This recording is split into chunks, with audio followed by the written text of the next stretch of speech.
한국의 7월 소비자 물가 지수는 작년 같은 달보다 10.1% 급등했습니다. 이는 지난 1982년 2월 이후 40여 년 만에 가장 높은 수치입니다. 오늘은 전국이 흐린 가운데 저녁까지 내륙 지역에 소나기가 내리겠습니다. 소나기가 내리는 동안 벼락이 치고 돌풍이 부는 곳도 있겠습니다. 내일은 전국이 대체로 흐린 가운데 오후부터 중부 지역과 경북 북부에 비가 내리겠습니다.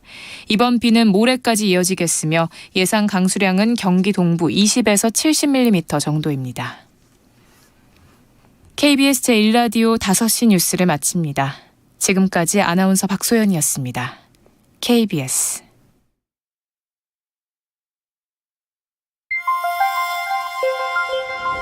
대한민국 중심 채널 KBS 1라디오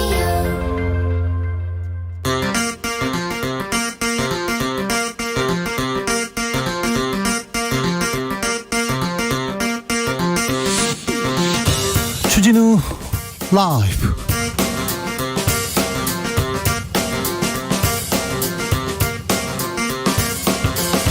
(2022년 8월 18일) 목요일입니다. 안녕하십니까, 주진우입니다.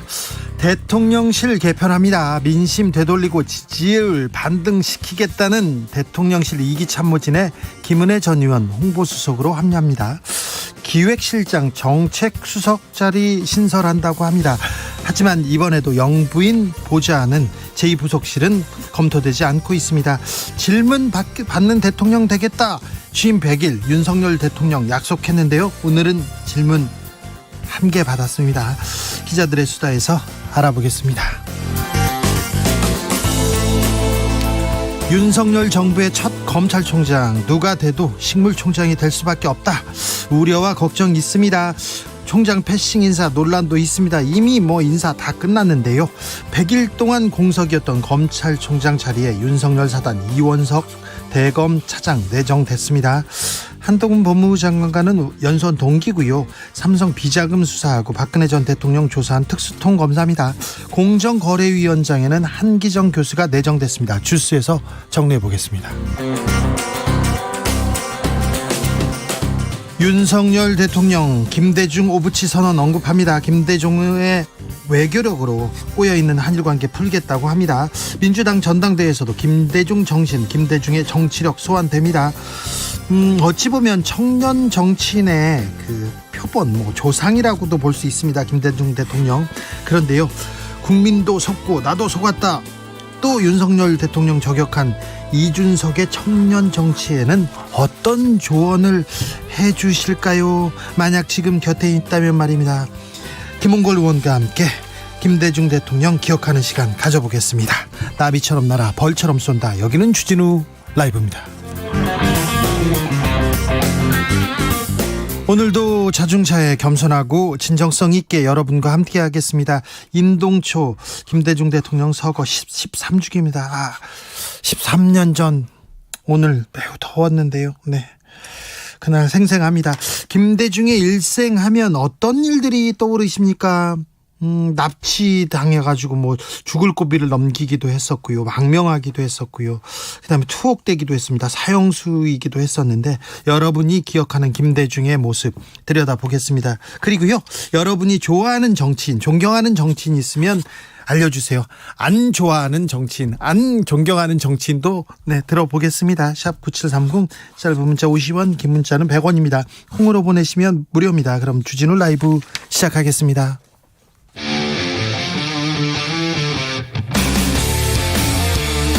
탐사보도 외길 인생 20년. 주 기자가 제일 싫어하는 것은?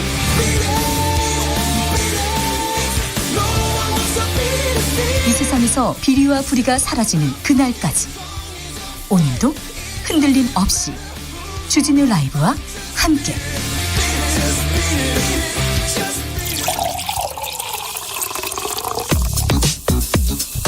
진짜 중요한 뉴스만 쭉 뽑아냈습니다. 주스 정상근 기자, 어서 오세요. 네, 안녕하십니까. 대통령실이 직제 개편을 할 것 같아요. 네, 윤석열 대통령이 대통령실 쇄신의 일환으로 대통령실 직제를 개편할 방침이라는 보도가 나왔습니다. 비서실장과 국가안보실장 외에 실장을 한 자리 더 만들고 또 정책 조정 기능을 보완하기 위해 수석을 2명 더 두는 방안이 유력하게 검토되고 있다고 합니다. 앞서 언론이 예상했던 이른바 홍보라인 원포인트 교체보다는 규모가 더 커질 것으로 보입니다. 대통령실 커집니다. 네, 이렇게 되면 취임 100일 직후 출범하는 2기 참모진은 그 기존 2실장 5수석 체제에서 3실장 7수석 체제로 몸집이 커지게 될 것으로 보입니다. 실장은 대통령실 살림을 맡는 기획관리실장이 추가될 것으로 보이고요. 수석은 정책조정수석 내지는 국정기획수석 등이 신설될 전망이라고 합니다. 그런데요, 구멍은 민정수석, 민정수석 자리에서 계속 나고 있는데요. 하지만 이 사정 업무를 이끄는 민정수석이나 영부인을 보좌하는 제2부속실 부활은 검토되고 있지 않다라는 보도가 전해졌습니다. 대통령실 규모를 줄인다, 우린 슬림화하겠다, 계속 그 기조를 얘기했는데 조금 달라집니다. 김은혜 전 의원이 대통령실 갑니까? 네, 인수위 대변인을 맡았다가 경기도지사에 출마했던 김은혜 전 의원이 신임 홍보수석에 내정된 것으로 알려졌습니다. 네. 사실상 대변인처럼 자주 브리핑에 나서게 될 것이다라고 하는데요. 네. 그런데 기존의 최영범 수석은 또 홍보특보를 맡게 될 전망이어서요.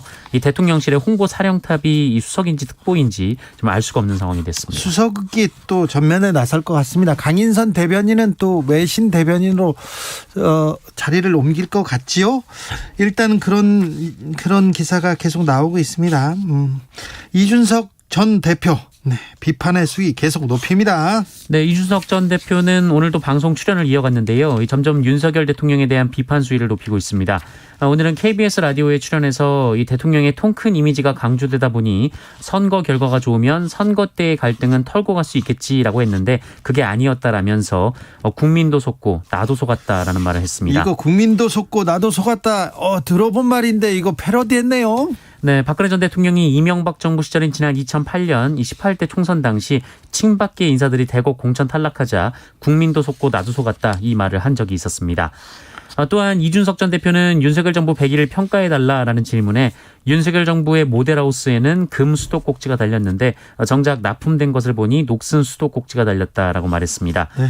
일종의 사기라는 건데요. 그 이준석 대표는 사기라고 느낄 것이다라는 지적에 지금 그런 지점이 있다라고 말했습니다. 국민들이 사기라고 느낄 것이다. 국민도 속고 나도 속았다. 이준석 대표는 계속해서 비판의 수위를 높여가면서 이명박 정부 시절에 박근혜 전 대통령이 가던 길, 그러니까 여당 내 야당 역할을 하면서 자기의 존재감 계속 이어갈 것으로 보입니다. 네. 국민의힘 내부에서는 또 그리고 윤석열 대통령 주변에서는 이준석 대표에 대한 비판 또 이어갑니다. 네, 윤석열 캠프에서 청년 본부장을 지낸 장해찬 청년재단 이사장은 오늘 국회에서 기자회견을 열고 이준석 전 대표를 향해 이 선당우사라는 숭고한 단어 앞에서 내로남불하지 말기를 바란다라며 집권여당 당 대표라는 막중한 자리는 누군가의 자기 정치를 위한 것이 아니다라고 비판했습니다. 그러면 또 이준석 대표 또 가만히 안 있죠. 네, 이준석 전 대표는 윤석열을 뽑은 젊은 세대를 찾아서 이준석을 보고 찍었는지 장해찬을 보고 찍었는지 그 비율을 보면 될 일이라면서 공익재단 이사장 자리를 받았으면 정치에 개입하지 않는 것이 좋다라고 비판했습니다. 김용태 국민의힘 전 최고위원도 알량하고 졸렬한 시각에 참 유감이다라고 반박했습니다. 아니 근데 이준석 보고 찍었는지 장해찬 보고 찍었는지 그 비율로 더 따져보면 된다 이렇게 얘기하는데 이건 또 맞는 말은 아닌데 적절한 비유는 아닌데 아무튼 이렇게 받아칩니다. 계속해서 이 말꼬리 싸움은 이어질 것으로 보입니다. 윤석열 정부 100일 지났는데 이준석 대표와의 이 말대포 총질은 계속되고 있습니다. 가처분 신청은 언제 나온답니까? 네, 빨라도 다음 주에나 결과가 나올 것으로 보입니다. 서울 남부지법 민사 51부는 신중한 사건 검토를 위해 상당한 시간이 소요된다라면서 이번 주 내로는 결정이 어렵다라고 밝혔습니다. 네, 고민하고 있다. 고민을 많이 했다 하면서 결론을 내겠습니다. 이번 주는 아니고 다음 주도 좀 말 가까울 때 그때 결론이 나지 않을까. 좀 더 미뤄질 수도 있으나 그러지 않을까 생각합니다. 윤석열 대통령 취임식에 누가 참석했느냐 이 논란이 많았는데요. 계속해서 김건희 여사 주변 사람들이 한 명씩 두 명씩 나옵니다. 네, 통장 잔고 증명서를 위조한 혐의로 윤석열 대통령 장모와 함께 기소돼서 유죄를 선고받은 김모 씨가 김건희 여사의 추천으로 지난 5월 10일 치러진 윤석열 대통령 취임식에 초청됐다라고 한겨레가 보도했습니다. 한겨레는 이 대통령 취임식 초청자 명단을 확보해서 보도하고 있는데요. 김모 씨 그리고 김모 씨의 부인 정모 씨가 이 취임식 참석자 명단에 포함됐다라고 합니다. 김모 씨는 윤석열 대통령 장모 최모 씨가 경기 성남시 도촌동 땅을 사들이는 과정에서 장모 최 씨가 저축은행에 수백억 원대의 거액이 예치된 것처럼 잔고 증명서를 위조하는 작업을 도운 혐의로 재판에 넘겨져서 지난해 12월 의정부지법에서 징역 6개월의 집행유예 2년을 선고받은 바 있습니다. 권오수 전 도이치모터스 회장 아들이 취임식에 참석했죠? 네, 뿐만 아니라 이 권오수 회장의 부인 안모 씨 그리고 도이치모터스 부사장 오모 씨도 역시 취임식 명단에 있었다고 한겨레는 보도했습니다. 취임식에 또 다른 사람도 있습니까? 네, 이와 함께 이 김건희 여사와 그 김건희 여사가 이 이사로 있던 그 사내 이사로 등재된 법인을 인수했던 렌터카 회사가 있었는데요. 네. 이 렌터카 회사의 대표도 취임식에 초청이 됐다라고 합니다. 관련된 사람이 이렇게 또 올 수 있는데 또 있습니까? 네, 서울 한남동 대통령 공간 리모델링 공사를 수의 계약으로 따낸 업체 대표를 있죠. 네, 김건희 여사가 대통령 취임식에 초청했다고 역시 한겨레가 보도했습니다. 해당 업체는 취임식 보름 뒤인 올해 5월 25일 12억 2,400만 원짜리 한남동 관저 리모델링 공사를 수의 계약으로 수주했습니다. 가까운 사람인가 봅니다. 그래서 불렀나 본데 아무래도 대통령 취임식 참석한 사람들 누가 어디서 이렇게 참석했다, 어떤 이유다, 지인이다, 어떤 관계다 이런 얘기를 좀 한번 설명하는 게 나을 것 같아요. 계속해서 관심사고 계속해서 나오지 않습니까? 네. 계속 나오네요. 매일매일. 네, 계속 나오고 있습니다. 네. 경찰이 4대 범죄 입시 채용 비리 포함시켰습니다. 그런데 삭제했습니까? 네, 경찰이 채용 입시 비리 등을 4대 부패 범죄로 규정하고 기획 수사를 하겠다면서 이 국회 업무 보고를 준비했었는데요. 이를 돌연 폐기해서 그 배경을 놓고 뒷말이 나오고 있습니다. 오늘 경찰청이 국회 행정안전위원회에서 업무 보고를 하고 있는데요. 한겨레에 따르면 어제 이 기존에 제출했던 내용을 일부 수정한 업무 보고 자료를 국회에 다시 제출했다라고 합니다. 경찰청이 지난 12일 국회에 제출한 업무보고에는 인사채용, 입시, 기부금, 건설 분야 비리 이것을 4대 부패범죄로 규정하고 기획수사한다라는 내용이 담겼는데요. 뒤바뀐 업무보고 자료에는 금품수수, 재정비리, 권한남용, 불법 알선 및 청탁을 4대 부패범죄로 전면 수정했습니다. 네. 그러니까 12일에 입시 채용 비리 자료가 포함된 그 자료는 한겨레에 이제 보도된 바 있는데요. 당시 한겨레는 이 기획수사 업무보고 내용이 윤석열 정부 핵심 인사인 한동훈 법무부 장관과 이 권성동 원내대표 등이 각각 입시 채용 관련 논란으로 경찰과 고위공직자 범죄수사처에 고발된 상황에서 나왔다. 이렇게 보도한 바 있습니다. 네. 그런데 이 보도가 나온 이후 경찰청이 이례적으로 이 국회에 제출된 업무보고를 수정했기 때문에 한동훈 장관과 권성동 원내대표를 의식한 것 아니냐 이런 지적이 나왔는데요. 경찰청은 최종 버전이 아니었고 실무상의 실수라고 해명을 했다고 합니다. 그렇습니까? 오늘 경찰청 업무보고가 있었습니다. 네, 윤익은 경찰청장은 오늘 행안위 업무보고에서 20대 대통령 선거 공직선거법 위반 사건은 80여 건 정도이고 공소시효가 9월 9일이라며 가능하면 이번 달 안으로 검찰과 협의해서 공소시효 전에 사건을 송치하겠다는 보고를 받았다라고 밝혔습니다. 이에 김웅 국민의힘 의원이 이 민주당 이재명 의원의 부인 김혜경 씨의 법인카드 유용 의혹 사건의 경우에도 소환 조사가 이루어지지 않았다 이렇게 지적을 했는데요. 윤익은 청장은 서울경찰청에서 수사가 진행되고 있고 서울경찰청장도 공소시 이후에 지장 없이 마무리하겠다는 입장이다라고 말했습니다. 그런데 김혜경 씨 의혹 수사는 경기남부경찰청에서 하고 있고요. 또 서울경찰청은 이 김건희 여사 관련된 수사를 하고 있습니다. 또 김혜경 씨 사건과 관련해서 공소시효 내에 사건을 마무리하겠다 이렇게 밝힌 사람은 서울경찰청장이 아니라 국가수사본부장이어서요. 윤익은 경찰청장이 업무를 제대로 파악하고 있냐라는 지적도 나왔습니다. 업무를 제대로 파악하고 있냐 이런 지적 나왔습니다. 근데 너무 많기도 하네요. 많기도 해서 좀 그렇게 뭐 다 파악할 수도 너무 많아요. 헷갈릴 정도로 많이 지금 경찰이 수사를 지금 벌여놨는데 빨리빨리 정리했으면 합니다. 이 윤석열 정부의 첫 검찰총장 누가 오르나 관심사였는데 이원석 대검차장이 지명됐습니다. 네, 한동훈 법무부 장관은 오늘 윤석열 대통령에게 검찰총장 후보자로 이원석 대검찰청 차장검사를 임명 제청했습니다. 이원석 후보자는 윤석열 사단의 핵심 중에 한 명으로 꼽히는데요. 지난 3개월간 검찰총장 직무대리로 검찰 조직을 이끌어왔습니다. 특수통 출신이고요. 이 대검 반부패부 수사지원과장 및 수사지휘과장, 서울중앙지검 특수일부장, 대검 해외 불법 재산 환수 합동조사단장 등을 지냈고요. 이 삼성 에버랜드 전환사채 사건, 정은호 게이트, 국정농단 사태 등을 수사했습니다. 네. 이 과정에서 2007년 이 삼성 비자건 특검 당시 윤석열 대통령과 인연을 맺었고요. 2011년에는 이 대검 중앙수사부에도 같이 근무를 했었습니다. 또한 이원석 후보자는 사법연수원 동기인 한동훈 장관과도 막역한 사이로 알려져 있습니다. 신윤의 핵심 이원석 대검차장이 검찰총장에 지명됐습니다. 공정거래위원장도 내정됐습니다. 네, 한기정 서울대 법학전문대학원 교수가 공정거래위원장으로 내정이 됐습니다. 한기정 후보자는 제4대 보험연구원 원장, 서울대 금융법센터장, 서울대 법학전문대학원 원장 등을 역임했는데요. 이 대통령실은 이 한기정 후보자에 대해 시장주의 경제원칙을 존중하는 법학자라고 밝혔습니다. 네, 법학자는 알겠는데 시장주의 경제원칙을 존중하는 법학자라고 밝혔습니다. 이석현 민주평통수석 부의장 사의를 표명했습니다. 네, 이석현 민주평화통일자문회의 수석 부의장이 윤석열 대통령에게 사의를 표명했습니다.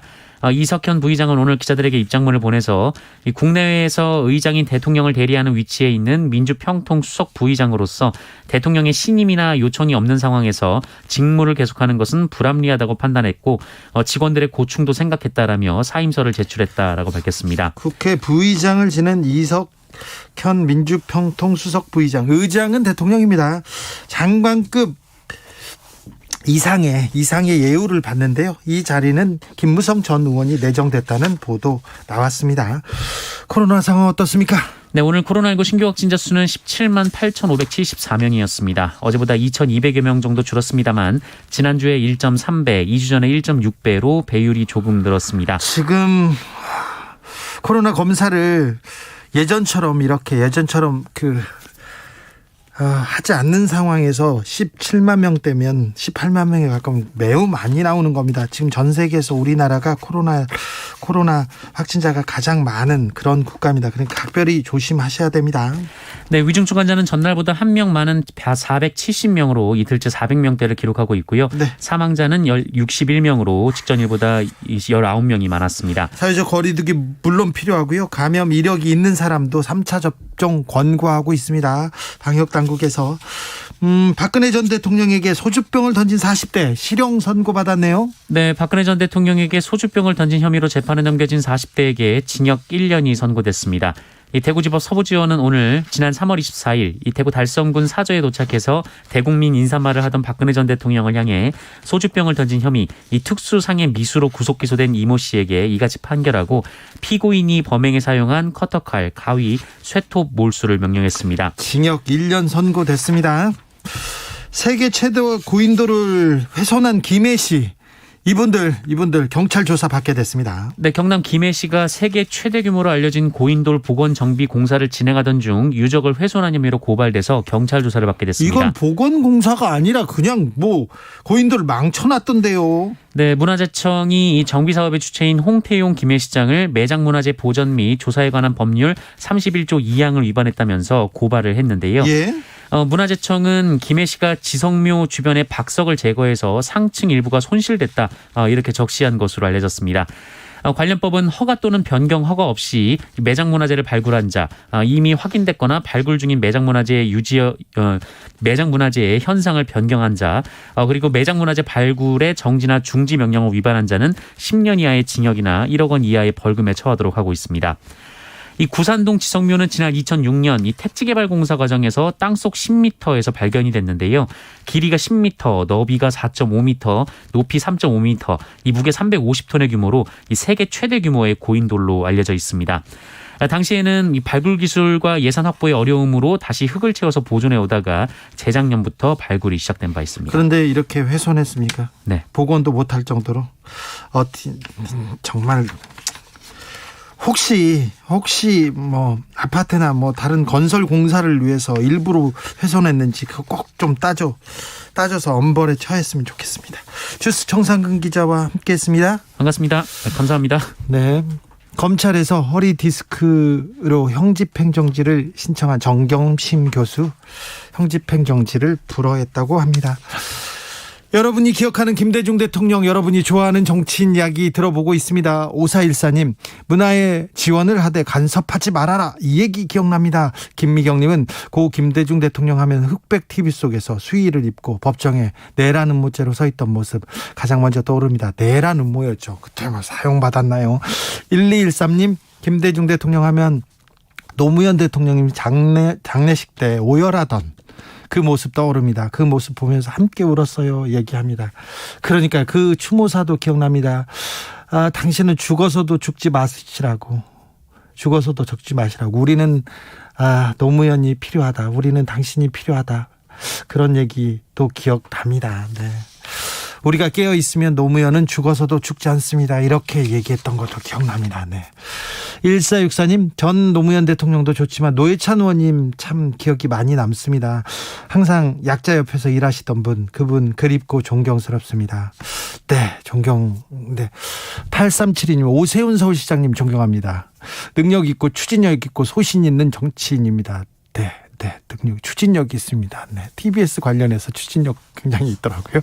3828님, 김명삼 대통령 금융실명제, 하나의 척결 등 굵직한 일들 뚝심 있게 하신 것 같아요. 물론 IMF가 좀 아쉽긴 하지만요. 네, 김대중 대통령과 함께 김영삼 대통령에 대한 재평가도 또 있지요.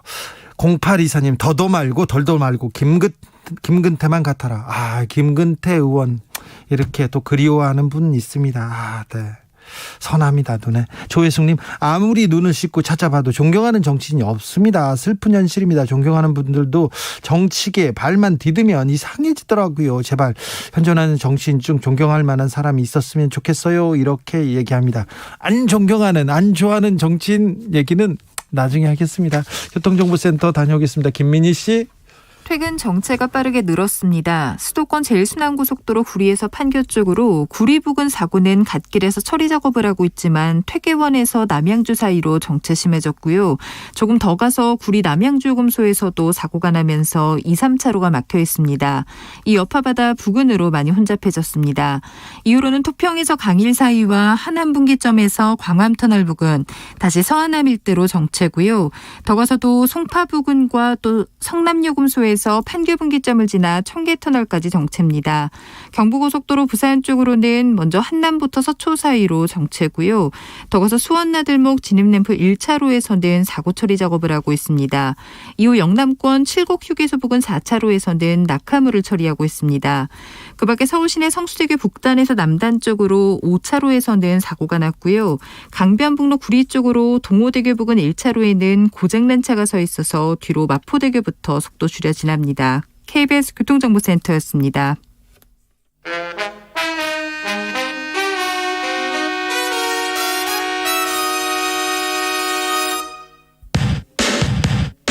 주진우 라이브 돌발 퀴즈. 오늘의 돌발 퀴즈는 객관식으로 준비했습니다. 문제를 잘 듣고 보기와 정답을 정확히 적어 보내주세요. 이것 일시 멈춤 제도가 시행된 뒤 한 달간 관련 교통사고가 줄어든 것으로 나타났습니다.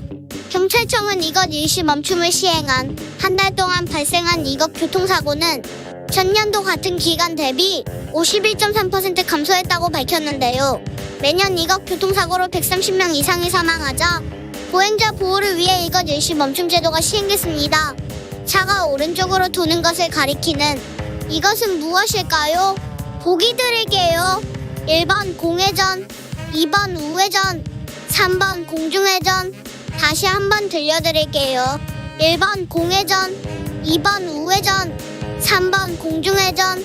샵 9730 짧은 문자 50원, 긴 문자는 100원입니다. 지금부터 정답 보내주시는 분들 중 추첨을 통해 햄버거 쿠폰 드리겠습니다. 주진우 라이브 돌발 퀴즈 내일 또 만나요.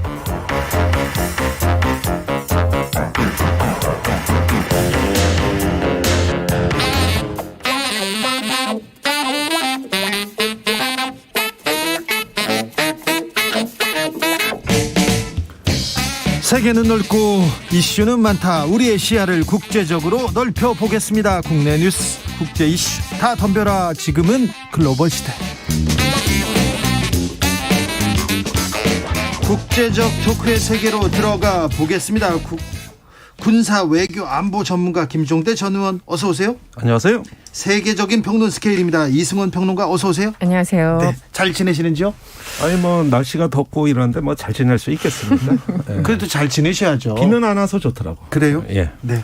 이제 가을이 오는 것도 같고. 벌써부터 가슴이 설레요 저는. 그래요? 제가 가을을 많이 타요. 많이 타요? 예.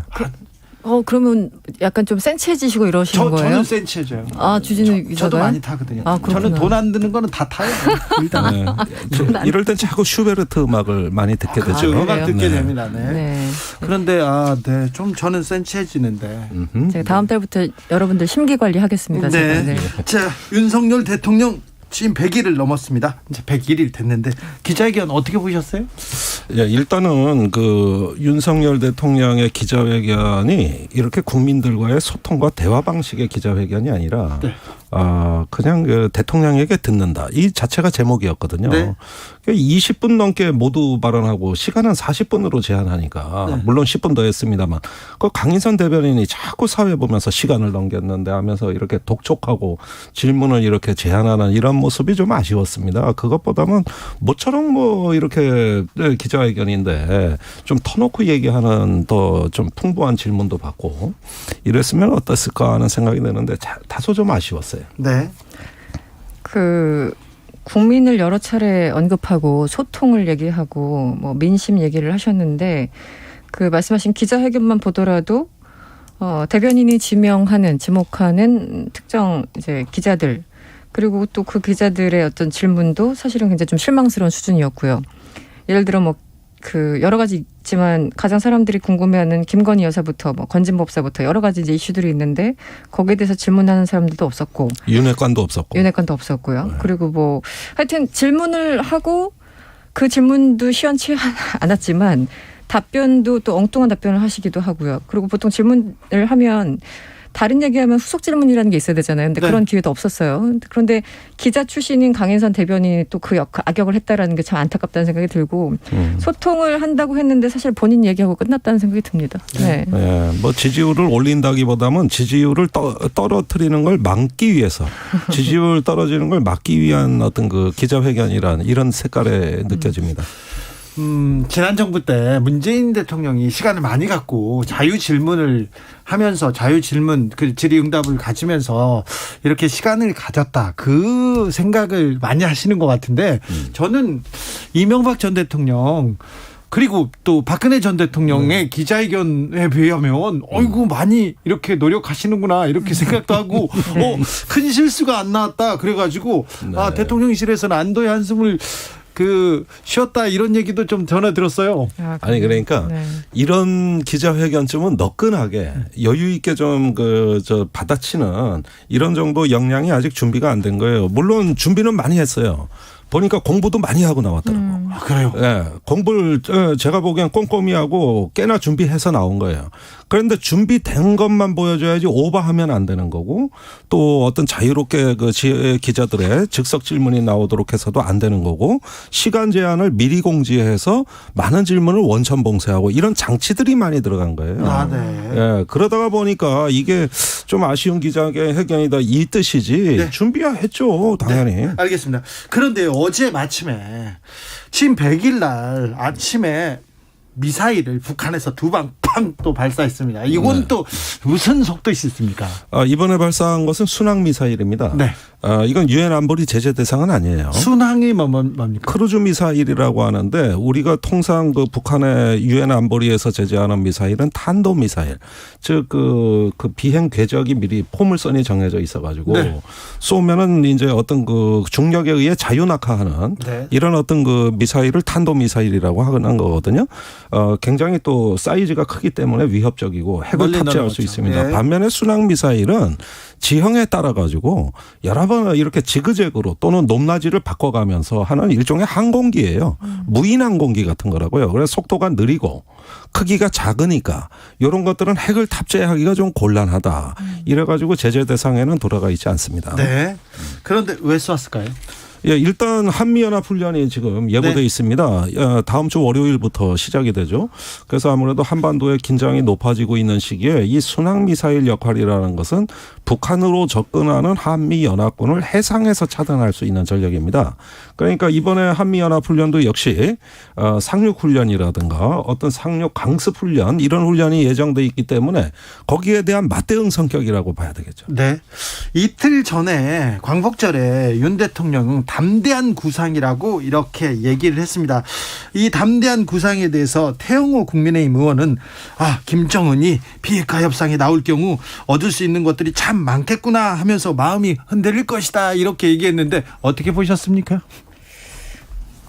마음이 흔들릴 것 같지는 않고 북한의 어법이나 북한의 논법을 기존에 해왔던 것들 패턴들을 상기한다면 굉장히 기분 나빠할 것 같습니다. 예, 제가 생각하기에는. 왜냐하면 그러니까 내용들이 다 좋아요. 내용들은 좋죠. 뭐 민생 개선, 경제 발전, 뭐 인프라 구축 얼마나 좋습니까? 3대 분야에서 5개 사업을 하겠다는 거잖아요. 5개 사업이라는 게 한 6개 정도 되겠네요. 뭐 발전, 송배전 인프라, 항만, 공항, 뭐 현대화, 뭐 병원, 의료 인프라 이런 것들 이제 깔아주겠다는 건데 다 좋은 내용들이에요. 그런데 지난 한 30년간, 그러니까 1차 북핵 위기 있었던 이제 93년, 94년 이후 지금 30년간 보더라도 북한이 어떤 식량이나 뭐 이런 것들 어려운 상황에서 뭔가를 도와준다고 할 때 언뜻 협상장으로 나오는 경우는 없었거든요. 없죠. 네, 그들의 첫 번째는 무조건 안보입니다. 안보에 대해서 그리고 평화협정 뭐 이런 것들 안보 문제를 해결해야지만 그다음에 이제 경제 지원이든 뭐든 수순이 따라오는 건데 그거를 모를 리가 없는데도 불구하고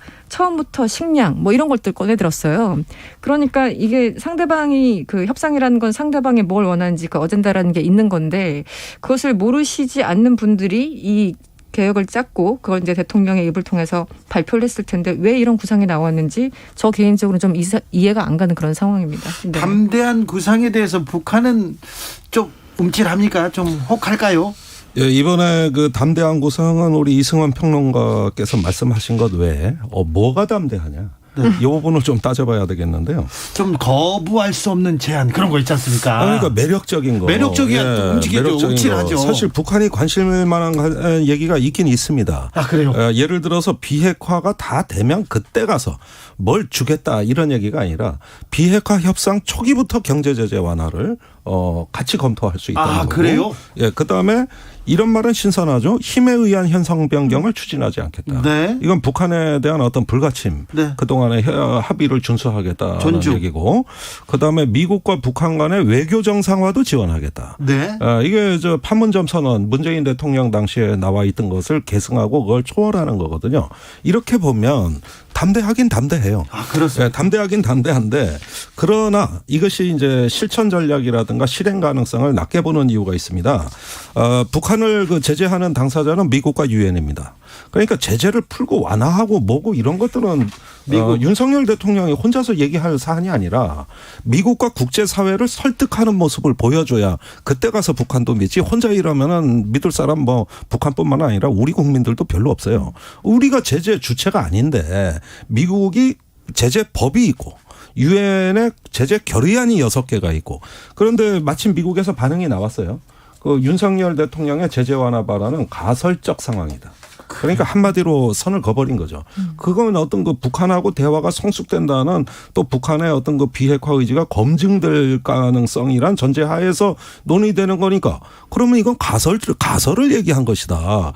이렇게 해가지고 상당히 선을 긋는 냉정한 반응이 있었고 또 미국의 소리 방송에서는 유엔 안보리 관계자 발언을 인용해가지고 뭐 김태효 안보실 차장 설명 북한의 히토리오하고 우리 뭐 식량 지원하는 거, 농업 지원하는 거 이건 맞바꿀 수 있다 그랬는데 그것도 제재 위반이다. 그것도 제재 위반이라고 아예 딱 못을 박아버렸어요. 그런데 오늘 태영호 국회에서요. 오늘 태영호 의원이 미북 수교 선 제한하자 이렇게 얘기하니까 권영세 장관께서 방식에 동의한다 이런 얘기가 나왔더라고요. 아니 그게 미북 수교라는 거는 이제 문재인 대통령 5년간 내내 검토됐던 거고 거슬러 올라가면은 네, 그 전부터 이게 했죠. 최초로 나온 건 노태우 대통령 때 88선언입니다. 네. 77선언 죄송합니다. 그 1988년에 나온 거예요. 지금 물경 30년이 넘었습니다. 그런데 이런 어떤 그 관계 정상화가 옛날에 클린턴 대통령도 거의 성사 직전까지 갔었고 네. 또 미북 관계에서 연락사무소라도 하자. 이게 문재인 정부 때 그 비핵화 패키지에 다 들어있던 내용이거든요. 그러니까 지금 여기서 그 담대한 구상에 나와 있던 거는 경제 지원에 관한 거는 USB 담아서 문재인 대통령이 김정은 위원장한테 전달한 한반도 신경제 지도에 대부분 나와 있는 내용이고. 네. 그다음에 비핵화 프로세스에 따른 관계 정상화가 다 나와 있던 내용이고. 그런데 지금은 어떠냐 하면은 계속 예수를 세부대에 담아야 되는데 예수를 옛부대에 담는 거거든요. 그러니까 거기서 담대함의 효과가 다 사라진단 말이에요. 그 전에 다 나왔던 들어보던 다 나왔던. 그리고 지금은 북한이 한미일에 대한 미련을 버리고 북중러 즉 북방으로 외교를 올인하고 있는 상황이거든요. 이런 점에서는 이게 지금 미국으로서는 그 이런 어떤 윤석열 대통령이 북한을 좀 진정시켜 준다면 미국도 좋아요. 우크라이나 때문에 바쁜데. 그러나 그 실행 국면에 들어가면 미국이 협조하기 어렵습니다. 현재 여기서 나온 패키지. 알겠습니다.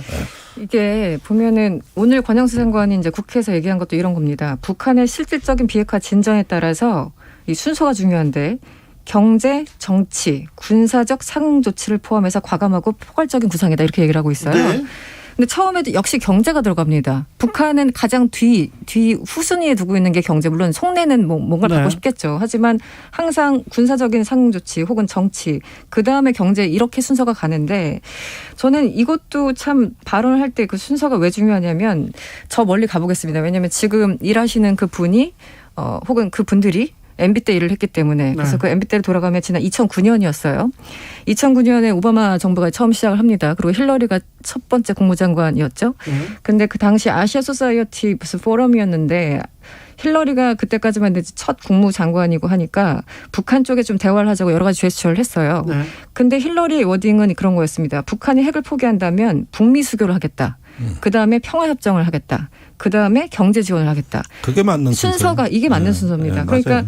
이게 그 동의하든 안 하든 간에 기본적으로 협상이라는 건 상대방이 무엇을 원하는지에 대해서 어느 정도 수위를 맞춰갈 필요가 있는 거고 실제 미국에서도 마찬가지고 그리고 2009년까지 갈 필요도 없고 2018년에 트럼프랑 김정은이 만났을 때 순서도 그 북미 수교 이쪽부터 시작을 한 거예요. 그다음에 뭐 비핵화, 뭐 경제 지원 이렇게 쭉 갔었는데 이 기본적인 순서나 협상의 전략이 있어서 이런 것들을 맞추지 못하면 이것은 결국은 국내용이 아닌가라는 의심을 받을 수밖에 없는 거예요. 예. 네, 제가 생각엔 그렇습니다. 네. 그래서 아마 대통령이나 아니면 권영수 장관이나 뭐 김태호 실장 그 차장이죠. 네, 하고 싶은 얘기는 이런 거겠죠. 아니 우리는 담대한 구상을 이렇게까지 했는데 북한이 안 받았으니 모든 책임은 북한이다 이런 얘기를 하고 싶어서 미리 포석을 깔고 있는 것은 아닌가라는 생각이 들 정도로 그냥 너무나 제가 보기엔 사실 별로 내용이 없는 그런 구상이었습니다. 네. 약간 다른 측면도 있습니다. 그러니까 김태호 안보실 차장 자체가 이명박 대통령 때부터 북한 붕괴론자예요. 네. 그때 이명박 대통령한테 계속 보고했던 게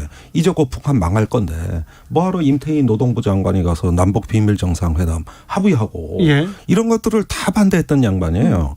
그러니까 배가 고픈 북한은 굴복하게 돼 있다. 이런 것들로 그 당시부터 지금에 이르기까지 굉장히 신념화돼 있고 그분들의 사고 체계입니다.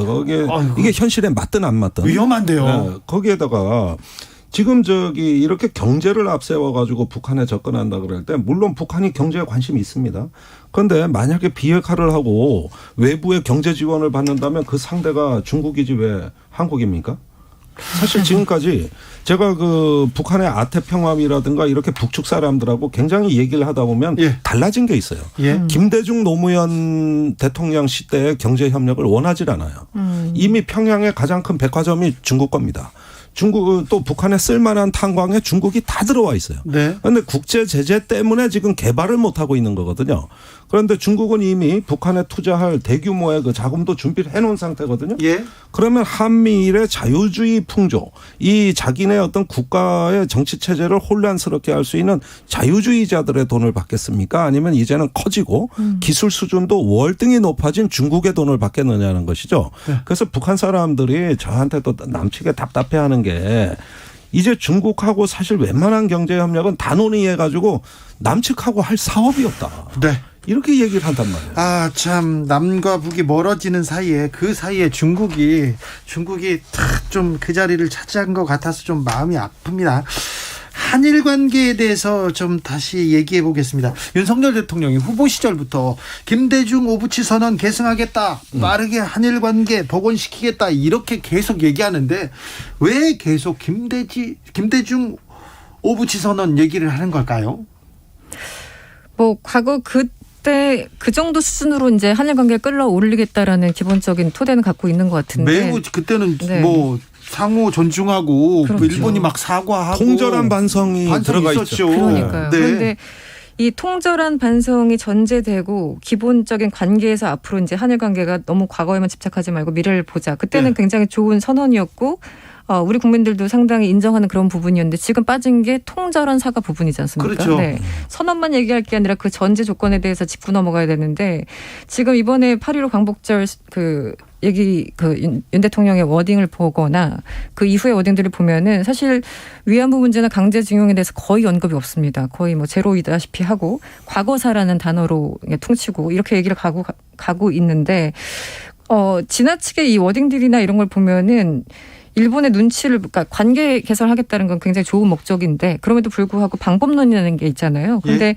지나치게 이 산케이 신문 같은 데서 칭찬을 받을 만한 네. 그런 워딩들로 점철이 돼서 도대체 이 방법론을 제대로 갖고 가는 것인지를 잘 모르겠어요. 목표는 좋으나. 네. 자, 이게 대체적인 어떤 그 노선이 이제 구체화됐다고 보는데 이 이야기는 뭐냐 하면은 역사 문제와 외교 문제를 분리하겠다는 사고방식입니다. 네. 그러니까 과거사 문제는 과거사 문제대로 그것도 물론 해결책을 찾겠지만 그것과 관계 개선은 분리하는 거예요. 그러니까 지금 일본에 대해서 계속 러브콜을 보내면서 정상회담하자 또 여러 가지 관계 개선하고 한미일 군사협력하자 이런 어떤 현안들이 쌓여 있는데 이게 역사 문제하고 무슨 관계냐. 이런 어떤 기조에서 윤석열 정부의 대일 관계의 어떤 그 로드맵이 깔리고 있는 거라고 봐야 되겠어요. 네. 그렇게 보면은 과거사 문제는 역사와 정의, 인권의 문제다, 법치의 문제다, 뭐 자유의 문제다. 이거 다 말은 할 겁니다. 오늘 도어 스태핑에서도 윤석열 대통령은 그렇게 얘기했어요. 네. 근데 그건 그거고 지금 한일 관계에서는 보편적 가치를 추구하는 이웃이기 때문에 일본하고는 관계 개선을 하겠다는 거거든요. 그래서 공급망 안보 협력 이건 바로바로 하고 정상회담으로 물꼬를 트겠다 이거죠. 그런데 이게 안 되는 이유가 있어요. 지금 이 과거사 문제는 오히려 일본이 중시하고 있습니다. 네. 한국 정부가 이거 해결책 갖고 와라. 그러니까 오히려 일본이 이런 것들을 받아들이질 않고 있고 설령 받아들인다 하더라도 최근에 일본 쪽에서 나오는 이야기는 윤 대통령 지지율이 너무 낮아요. 네. 그런데 박근혜 대통령 때 위안부 합의했다가 어떻게 됐습니까? 그렇죠. 뒤집혔어요. 한국 국민들이 응징해버렸습니다. 예. 그러면 지금 윤석열 대통령하고 협력을 해서 이것저것 과거사 문제도 한국 정부 솔루션대로 협조해주고 다 해줬다가 나중에 한국 국민들이 이거 뒤집어버리면 선거 때 또 응징당하면 그러면 우리가 더 손해다. 그러니까 이런 이야기를 일본에 갔다 온 사람들이 계속 전해주는 메시지거든요. 반면에 윤석열 대통령 인기는 너무 좋아요. 그게 두 가지라는 거예요. 윤석열 대통령의 오야분 기질과 네. 그 사무라이 권력자들 네. 검찰들 데려다니는 오야분 기질과 김건희 여사의 활력이 넘치는 에너지 이런 것들이 일본인들한테는 딱딱 꽂히거든요. 그리고 말이 통한다는 거예요. 알겠습니다. 말이 통해서 너무 좋다는 거예요. 그러나 또 그건 별개다. 예. 네. 알겠습니다. 서아리님께서 역시 주진우 라이브에 두 분 감사합니다. 제대로 설명해 주십니다. 얘기하는데 근데요 아까 산케이 신문에 칭찬을 받는다. 참 안타까워요. 아니 실제로 그건. 칭찬합니다. 그러니까요. 예, 실제로 네. 일본의 기성세대는 윤석열 대통령한테 가장 일본하고 말이 잘 통하는 한국 대통령이 출연했다. 이런 말들을 하고 있어요. 계속요. 예. 지금 그 15일 날 광복절 그 윤 대통령의 언급 네. 듣고 산케이 신문이 감동을 했어요. 그래서 감동해서요? 네, 기사의 첫 문단이 이런 겁니다. 일본을 악역으로 삼은 역사관에서 탈각하는 자세를 선명하게 했다. 그러니까 우리를 항상 희생양, 네. 악역으로 삼아왔던 게 전 한국의 정권이었다면 이제는 일본을 그냥 우호적으로 보고 있다라는 게 정말 그 산케이 신문 얘기였고 위안부 피해자에 대해서 언급하지 않은 것도 잘했다고 이렇게 그렇죠. 보였죠. 반일 감정을 국내 정치에 이용하지 않는다는 점도 굉장히 칭찬을 했고요. 네. 아까 의원님 말씀하신 것처럼 요미우리 같은 경우 그거예요. 다 좋은데 지금 국정 지지도가 너무 낮아가지고 윤 대통령이 과연 잘할 수 있을까? 이걸 다시 한번 썼어요. 일본 그러니까 언론이 이게 우리로서는 네. 굉장히 그 모욕적이고 수치스러운 그러니까요. 부분이 이건데 과연 일본이 윤석열 대통령을 대통령으로 인정하느냐는 거예요.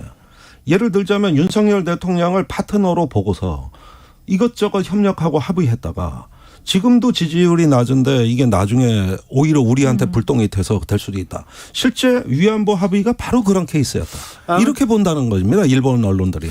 아무튼 뭐 윤석열 대통령 지지율을 걱정해주고 있습니다. 일본 언론에서. 아유 뭐 고마운 일이죠. 네. 아유 그래도 대통령인데 인정은 하고 하겠죠. 아이, 그럼요. 네. 미국으로 넘어가 보겠습니다. 저 이 뉴스 굉장히 좀 주목하게 되는데요. 도널드 트럼프 대통령의 정적이라고도 할 수 있습니다. 탄핵 때 공화당임에도 불구하고 트럼프 탄핵해야 된다 이렇게 주장했던 리즈 체니 공화당 하원의원 중간 선거 앞두고 실시된 당내 경선에서 그냥 완패했습니다. 자, 그렇게 보면 트럼프의 또 영향력이 더 커지고 혐오 정치 다시도 좀 세력이 커지는 거 아니냐 이런 걱정됩니다. 그 공화당 내에서 트럼프의 탄핵을 지지했던 10명 가운데 8명이 떨어지고 2명만 살아남았어요. 그러니까요. 네네. 그 예비 경선을 지금 하고 있는데 이제 11월 중간 선거가 있는데 지금 예비 경선 당내 경선 당내 과정입니다. 경선에서요. 네. 프라이머리. 네. 그래서 이제 리즈 체니 이름 많이 들어보셨을 텐데 부시 아들 부시 때 그 부통령 했던 네. 예, 그 딕 체니의 딸입니다. 그렇죠. 네. 바이스 영화의 주인공입니다. 그렇죠. 그분입니다. 이 바이스 영화 보셨나요? 전 봤는데 아우. 정말 어마어마한 부통령이었더군요. 네. 아이고 딕 체니는 그리고 또 우리 보수 아니 우리가 아니라 미국 보수의 기둥 같은 사람 아닙니까? 네오콘의 핵심이었죠. 네. 그런데도 이 사람마저도 그러니까요. 응징받아요. 그 딸이 이제 리즈 체니인데 그래도 정계 입문한 다음에 계속 승승장구하다가 공화당 내에서는 공화당 내에서 권력 서열 한 3위 정도까지 올라갔었어요. 그러니까 굉장히 잘 나가는. 네.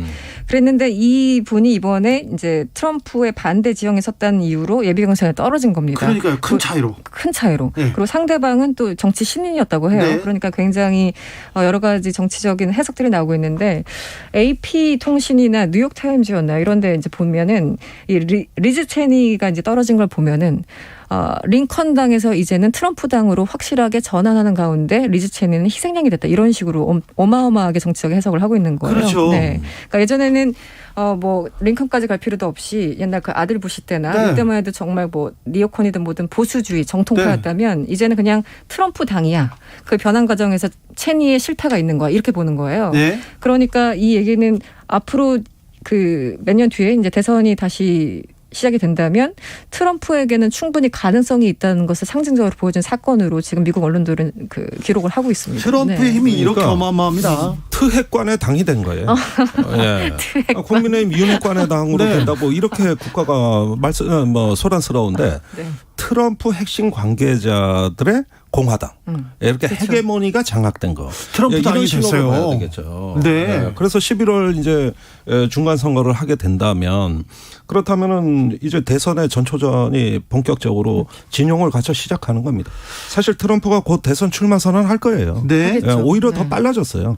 그러면서 이번 선거 개입이 어떤 대선의 전초전으로 가고 그렇게 하기 위해서 트럼프의 반대자들을 공화당에서 제거하는데 아주 뚜렷한 성과를 보여주고. 그럼 매우 의미 있는 미국의 영상. 가치, 보수의 가치 이런 거 다 그냥 필요 없는 거 아닙니까? 그럼 트럼프식으로 가는 거 아니에요? 그러니까 이렇게 되면은 공화당이 과연 트럼프를 대통령 후보 지명해서 거부할 가능성이 남아 있겠냐는 것이죠. 그렇죠. 쉽지 않겠죠. 사실은 아무리 트럼프가 지지율이 높다 하더라도 이 민주주의를 지키기 위해서는 어떨 때는 자당의 지지율 1위 후보도 제거할 수 있는 거거든요. 거부할 수 있는 거예요. 그렇죠. 그걸 못해서 대부분 파시즘이 나온 건데, 그런데 이렇게 되면은 트럼프 대통령의 공화당의 대통령 후보 지명도 매우 가능성이 높아지는 거라고 봐야 되겠고, 이제 앞으로 미국의 대선 얼마 남지 않았습니다. 이제 2년밖에 안 남았는데 과연 어떤 일이 벌어질지, 이거 어게인 트럼프 시대 이거 또 보게 되는 거 아닌지 이런 느낌까지도 들어요. 성큼 다가온 것 같아요. 네, 우리나라도 마찬가지지만 이제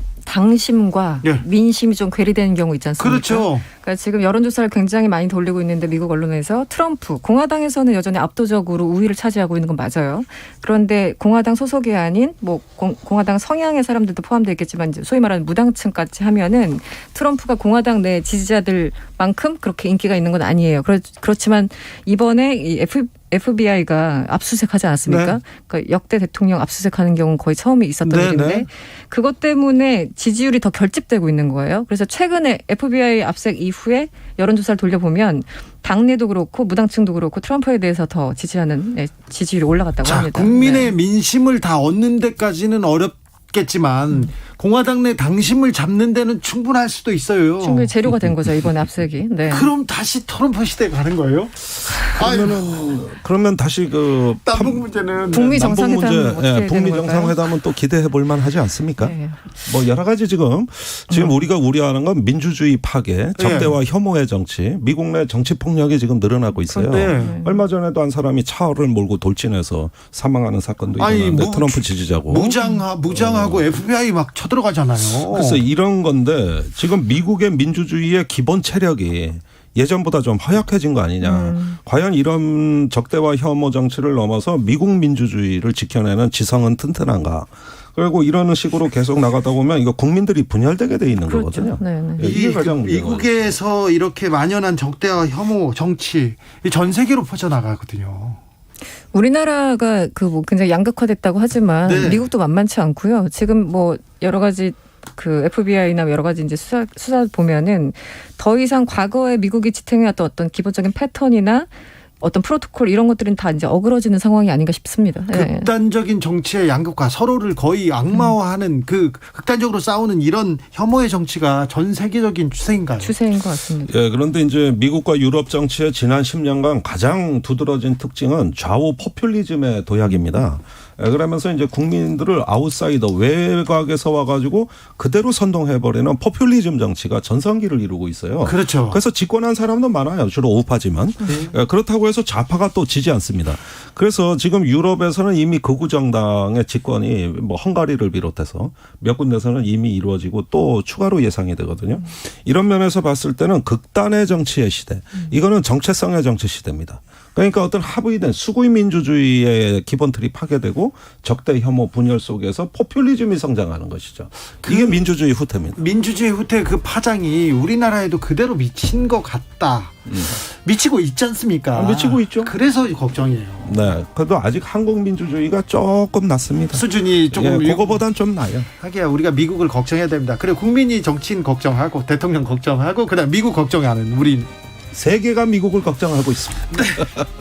지글씨, 김종대, 이승원 두 분 감사합니다. 감사합니다.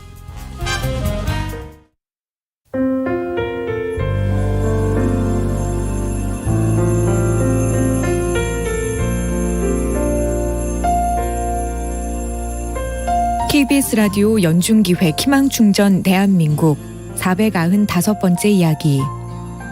안녕하세요. 아나운서 이현주입니다. 10살 민경이는 클리펠 트라우네이 베버 증후군이라는 생소한 이름의 선천성 희귀질환을 갖고 태어났습니다. 혈관 기형과 신경 섬유종을 동반하는 이 병은 뚜렷한 치료 방법이 없는 게 특징입니다. 미혼부 아빠에게 버림받았다가 입양이 됐던 민경이는 희귀질환이 점차 심해지면서 결국 파양되고 말았는데요. 다행히 지금은 위탁가정의 따뜻한 보살핌 속에서 점차 안정을 찾아가고 있습니다. 그래도 이따금씩 떠오르는 파양의 상처가 쉽게 지워지지 않는 민경이. 갈수록 심해지는 가려움과 통증은 민경이를 더욱 괴롭게 만듭니다. 민경이가 꾸준히 치료를 받으면서 더 이상의 상처 없이 희망을 마주할 수 있도록 여러분이 따뜻한 사랑을 보내주세요. 여러분의 따뜻한 손길이 희망의 빛이 됩니다. ARS 060-700-1580 060-700-1580 한 통화 3,000원으로 희망을 선물해 주세요. KBS 라디오 연중기획 희망충전 대한민국은 초록우산 어린이재단, 인탑스 주식회사, 그리고 청취자 여러분과 함께합니다. ARS 060-700-1580 한 통화 3,000원입니다.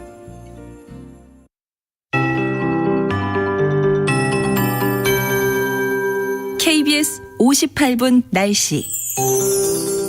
다시 낮 기온이 30도 안팎까지 올라 후텁지근했습니다. 대구와 광주 등 내륙 일부 지역에는 폭염주의보도 내려졌는데요. 내일도 한낮 기온이 오늘과 엇비슷해서 서울 28도, 대전, 부산 30도, 대구와 광주 32도, 제주 34도까지 오를 전망입니다. 밤 사이에는 제주도에만 열대야가 나타나겠고요. 그 밖의 지역은 25도를 밑돌면서 공기가 제법 시원하겠습니다. 오늘은 모처럼 하늘이 잠잠했습니다. 하지만 내일은 다시 비 소식이 있는데요. 내일 오후에 중부지방과 경북 북부부터 비가 내리기 시작해 모레 토요일 새벽에는 전국으로 비가 확대되겠고요. 이 비는 중부지방은 토요일 오전에 대부분 그치겠지만 남부지방은 토요일 밤까지 이어지는 곳이 많겠습니다. 내일과 모레 사이 예상 강수량은 대부분 5에서 50mm가 되겠지만 경기 동부와 강원 영서, 충청도와 전북 지역에는 20에서 70mm로 다소 강하게 쏟아지는 곳도 있겠습니다. 한편 밤부터 내일 아침 사이에 충청 남부와 남부지방에는 안개가 짙게 낄 것으로 예상돼 교통안전에 주의를 하셔야겠습니다. 현재 서울의 기온은 27.4도, 습도는 69%입니다. KBS 58분 날씨 송소진입니다.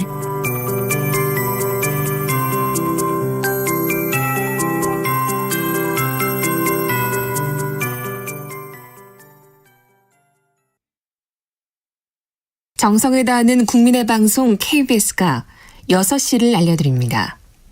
AM 711kHz, FM 97.3MHz, KBS 1라디오입니다. HLKA.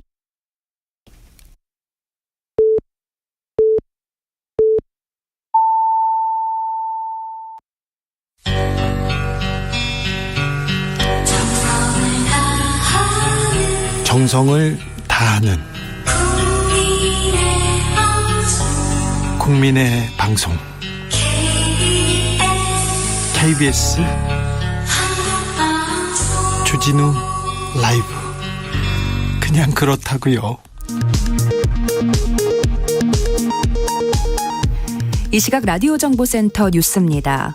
방역당국은 코로나19에 감염된 적이 있더라도 확진 뒤 3개월이 지났다면 3차 접종까지 맞을 것을 권고했습니다. 한편 지난해 11월부터 최근까지 만 18세 이하 소아 청소년 44명이 코로나19로 숨진 가운데 절반가량은 뇌전증 등의 기저질환이 있었던 것으로 조사됐습니다.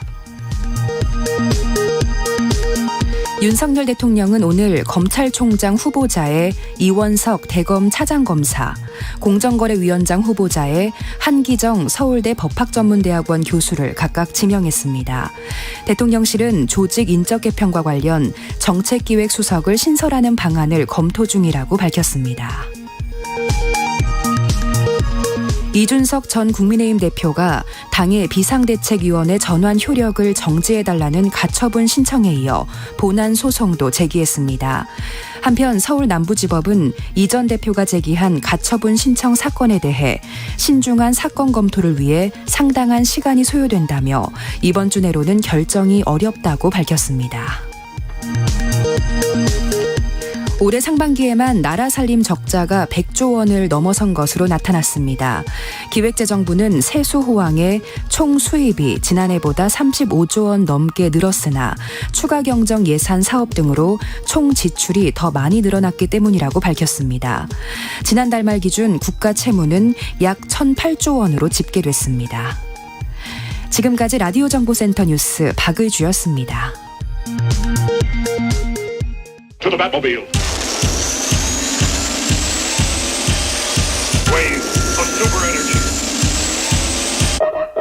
주기자의 1분.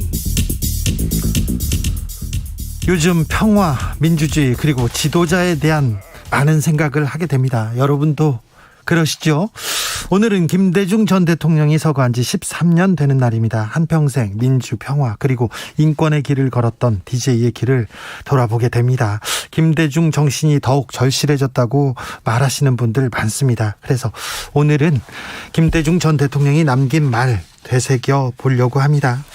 이런 말씀하셨습니다. 국민은 항상 옳다고 말할 수 없다. 잘못 판단하기도 하고 흑색선전에 현혹되기도 한다. 엉뚱한 오해를 하기도 하고 집단 심리에 이끌려 이상적이지 않은 행동을 하기도 한다. 그럼에도 불구하고 우리에게는 국민 이외에 믿을 대상이 없다. 국민이 잘나야 한다. 국민이 현명해야 한다. 국민이 무서워야 한다. 사람이 제 값을 가지고 사는 사회를 만들 수 있다. 그래야만. 정치는 심산유곡에 핀 한떨기의 순결한 백합화가 아니라 흙탕물 속에 피어나는 연꽃이다. 연꽃을 피게 하고 정치를 예술화하는 것은 국민의 예지와 책임감과 결단에 있다고 할 것이다. 우리는 아무리 강해도 약합니다. 두렵다고 겁이 난다고 주저앉으면 아무것도 변화시킬 수 없습니다. 두렵지 않기 때문에 나서는 것이 아닙니다. 두렵지만 나서야 하기 때문에 나서는 것입니다. 그것이 참된 용기입니다. 나는 야당도 아니고 여당도 아니라는 정치와 관계없다고 자랑스럽게 말하는 사람은 그것은 중립적이고 공정한 태도인 양 점잖을 뺍니다. 그러나 이런 사람들은 악을 악이라고 비판하지 않고 선을 선이라고 격려하지 않는 자들이다. 비판을 함으로써 입게 될 손실을 피하기 위해서 자신의 양심을 속이는 기회주의자들이다. 행동하지 않은 양심은 악의 편이다. 인생은 아름답고 역사는 발전한다. 지금까지 주기자의 1분이었습니다. 로드 스튜어트, 브라이언 아담스, 스팅이 불렀습니다. All for Love.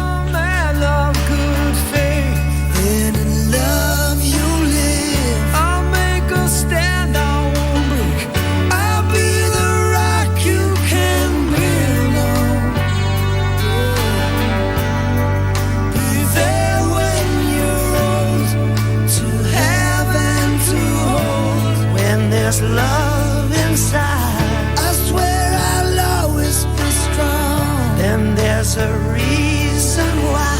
I'll prove to you we belong. I'll be the wall that protects you from the wind and the rain, from the hurt and the pain. Yeah, hey. Let's make it all for one, all for love. Let the one you hold be the one you want, the one you need.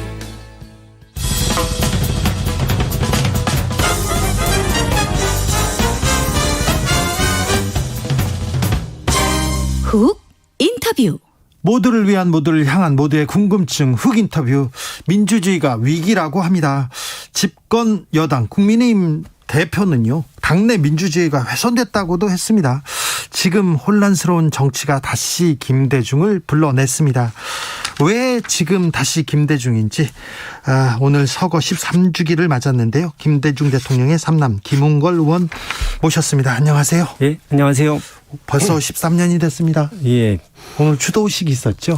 예, 오랜만에 이제 야외에서 3년 가까이 이제 하다가 네, 약식으로 하다가 처음으로 제대로 네. 행사를 3년 만에 했습니다. 네, 김대중 정신 계속 여기저기서 나옵니다.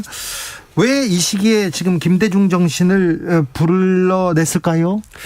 예, 너무 이제 정치가 양극화되고 네. 정치인들이 지지자들을 이렇게 이끌어가질 못하고 네. 오히려 끌려다니는 모습도 보이고 네.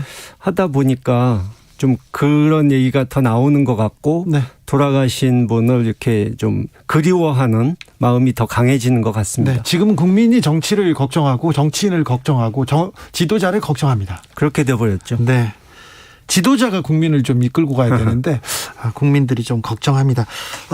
지금 의원님께서는 통일 외교 남북 문제 계속 이렇게 국회에서도 그 일을 하고 계시죠? 예, 그렇습니다. 네. 오늘도 국회가 열렸습니다. 예, 상임위 열려서 네. 외교부 통일부 질의를 했는데 네. 예, 지난번에 통일부 장관께서 예. 이제 북한 그 탈북 어민들 북송 문제를 네. 이거 정치적 의도가 없다. 네, 인도주의적. 예, 인도주의, 인권 차원에서 한 거다. 그래서 제가 윤석열 대통령도 같은 생각이십니까? 하니까 그렇다고 하더라고요. 이 문제 제기가 예. 인권 차원에서 제기한 예. 문제다. 그러면은 그 과거에 그 유우성 씨, 탈북민 유우성 씨 간첩 조작 사건을 했던 검사 있지 않습니까? 네. 자기 잘못에 대해서 사과 한번 하지 않은 사람을 네. 그 사람을 청와대 공직기강 비서관을 시켰지 않습니까? 네. 그러면 그 뜻은 탈북민 인권을 탄압했어도 내가 아끼는 검찰 후배면 다 용서된다는 그 뜻이 아닙니까? 이 문제에 대해서는 통일부 장관도 네. 뭐 인사 문제는 제가 말씀을 드릴 수 없다 이러면서 얼버무리더라고요. 네, 검찰 인권 차원이었나 봅니다. 그거는요. 광복절 경축사 그리고 100일 때도 얘기했는데 광복절 경축사에서 담대한 구상 이렇게 얘기하는데 북한이 담대한 구상에 좀 응답을 할까요? 근데 뭐 결국 비핵개방 3천 네. 이 이명박 정권에서 나왔던 그 제안이랑 별 차이가 없고요. 예. 그러니까 김대중 오부치 선언으로 돌아가자. 예. 뭐 북한이 비핵화로 가면 경제적으로 도와주겠다. 예. 이거는 그러니까 공허한 구호일 뿐이죠. 왜냐하면 그렇게 갈 수 있도록 방법을 어떻게 선택하느냐. 예. 방법론이 중요한 건데 뭐 정치인들 다 물가 안정시키겠다, 평화통일 위해 노력하겠다, 뭐 수출을 늘리겠다 말은 하지만 어떻게 그걸 해낼지 방안이 없으면 아무 의미 없는 거 아닙니까? 근데 방법론이 좀 부족합니까? 전혀 없었죠. 없어요? 뭐 통일부 장관께서 부연해서 네. 뭐 이런 것도 할 수 있고 저런 것도 할 수 있고 말씀하시는데 제가 보니까 꿈보다 해몽이 좋은 것 같다. 네. 현실적으로 미국이 남북관계 비핵화 문제에 있어서 주도권을 우리 한국 정부에 다 넘겨주지 않는다면 이루어질 수 없는 얘기를 하고 계시더라고요. 네. 그러니까 현실과는 거리가 먼 얘기죠. 의원 하시기 전에 민화협 이렇게 이끄시면서 그리고 남북 교류, 민간 교류 이끄시면서 많은 경험을 가졌을 텐데 그러면 지금 남북 문제 어떻게 풀어야 됩니까? 솔직히 네. 이 지난번에 낸시 펠로시 의장 왔을 때도 제가 그런 얘기를 했었거든요. 네. 여야에서 왜 안 만나냐고 비판하는 사람들이 많은데 네. 솔직히 낸시 펠로시 의장이 자기 정치하러 국내 정치용으로 이 대만 방문하고 네, 동북아 왔죠. 이렇게 반중 정서 일으키기 위해서 온 건데 우리가 거기 장단 맞춰질 필요가 없다. 네. 물론 윤석열 정부에서 치밀하게 계산해서 안 만난 건 아니지만 차라리 안 만난 게 잘 됐다. 네. 다시 말해서 좀 외교 안보 남북관계에 대해서 철학이 있고 소신이 있는 대통령이라면 이렇게 해야 된다 저렇게 해야 된다 말이라도 할 텐데 제가 보기에는 그냥 안 나서 주시는 게 그러니까 다시 말해서 최선의 결과가 그걸 나오게 만들 뿐이 아니니까 그냥 가만히 있는 것이 그나마 최악의 결과라도 피할 수 있지 않을까 하는 생각이 듭니다. 이제 취임 100일 맞았는데 1700일 넘게 남았는데 그런데요. 얼마 전에 국가안보실 2차장 갑자기 그만두셨는데 그분 건강상 이유라고 했는데 글쎄요. 제가 뭐 개인의 사생활에 대해서는 얘기하기가 좀 그러니까 이것만 말씀드리겠습니다. 그분이 이제 방산업계 사람들하고 친분이 많은데 그쪽 분들이 그런다는 거예요. 아니 최근까지 골프도 치고 술도 잘 먹었는데 무슨 건강 이상이냐. 갑자기 건강은 크게 문제 없는 것 같은데요. 그럼? 그러니까 그 경우도 뭐 제가 보기엔 인사 참사에 이 한 예가 아닌가 하는 추측이 됩니다. 알겠습니다. 여기까지만 물어볼게요. 네. 윤석열 대통령이 후보 시절부터 계속해서 한일 관계만 나오면 김대중 오부치 선언 언급합니다. 이번에도 김대중 오부치 선언 얘기했는데 어떻게 보십니까? 근데 일본에서도 좌파부터 시작해서 자민당 보수파까지 김대중 오부치 시대가 제일 좋았다. 한일 관계가 그때로 가는 게 맞다. 이렇게는 말을 해요. 예. 근데 어떻게 갈 수 있겠느냐 하는 그 문제에 있어서는 한국이나 일본이나 일본 내에서도 생각이 다 다르거든요. 네. 그렇기 때문에 그냥 그 시대로 돌아가자 이거는 그냥 아무 의미 없는 구호일 뿐이고. 그 여기도 방법론이 없습니까? 예, 해결책이 있어야 되는데 윤석열 정부가 문재인 정부가 대일 관계를 망쳐놨고 우리가 들어서면 해결할 수 있다고 큰 소리는 쳐놨는데 막상 들어와 보니까 일본이 문재인 정부에 요구했던 것과 똑같은 저자세 외교를 요구하니까 그렇게 했다가는 국민들이 가만히 있겠습니까? 네네. 그러니까 이러지도 못하고 저러지도 못하고 속수무책으로 보고만 있는 거예요. 아니 그러면 남북 문제도 그렇고 지금 일본 문제도 그렇고 큰 방향 큰 그 구호만 외치고 방법론은 부족합니까? 그렇죠. 그러니까 이 지금 여론조사에서 그렇게 낮게 나오는 것도 뭐 외교 안보 분야는 물론이고 전체적으로 이 정부가 어디로 가려고 하는 것인지 목표나 방향 자체가 불분명하니까 네. 사람들이 금방 실망을 해서 그런 거 아니겠습니까? 네, 알겠습니다. 김대중 대통령은 페미니스트였어요. 뭐 이 성평등에 대한 신념이 확고하셨죠. 여성부도 지금 김대중 대통령이 처음 만들었죠. 예, 그렇습니다. 그런데 최근에 이렇게 성평등, 페미니즘이 그렇게 중요하면 자기 돈 시간 내면 된다 이렇게 권성동 원내대표도 하고 윤석열 정부에서도 여성가족부 폐지 계속 얘기하는데 이 문제는 어떻게 보십니까? 그러니까 이준석 대표와 네. 권성동 대표가 서로 지금 싸우고 있지 않습니까? 네. 근데 공통점이 있어요. 한 가지는. 네. 그러니까 이 젠더 갈등을 부추겨서 이용하는 정도가 아니라 아예 부추겨 가지고 정치적인 이익을 보려는 그 갈라치기 수법을 쓴다는 얘기죠. 예. 그래서 사실 여성가족부 이렇게 된 걸 보면 저희 어머니께서 1922년생이셔서 올해 이제 살아계셨다면 100세가 되시는데 네. 정말 여성운동이라는 말 자체도 없던 시절에 1950년대 말에 여성운동을 시작하신 분인데 여성가족부가 생겼을 때 굉장히 기뻐하셨거든요. 그런데 지금 이렇게 된 현실을 보면 굉장히 안타까워하시지 않을까 하는 생각이 듭니다. 네. 김대중 대통령도 이렇게 지지율이 처음에는 IMF를 극복하고 그때는 막 국민적인 성원을 받다가 나중에 지지율이 좀 곤두박질 칩니다. 잘 모르겠어요. 아들 문제가 있었어요. 누군지는 몰라요. 아들 문제가 있었고 지지율이 곤두박질 쳤어요. 그때 무슨 얘기 하시던가요? 근데 지지율에 대해서 그거 가지고 일희일비하지는 않으셨지만 이제 꾸준히 국민 여론을 이 모니터 하시면서 어떻게 하면 이 어려움을 타개해 나갈 수 있을까 그런 부분을 굉장히 고심을 많이 하셨죠. 그러니까 지금의 윤석열 대통령의 문제는 이 여론조사에서 그렇게 나쁘게 나와도 신경을 안 쓴다는 겁니다. 그러니까 대책이 없는 게 아니라 대책을 내고 싶지 않은 거예요. 아, 그래 보입니까?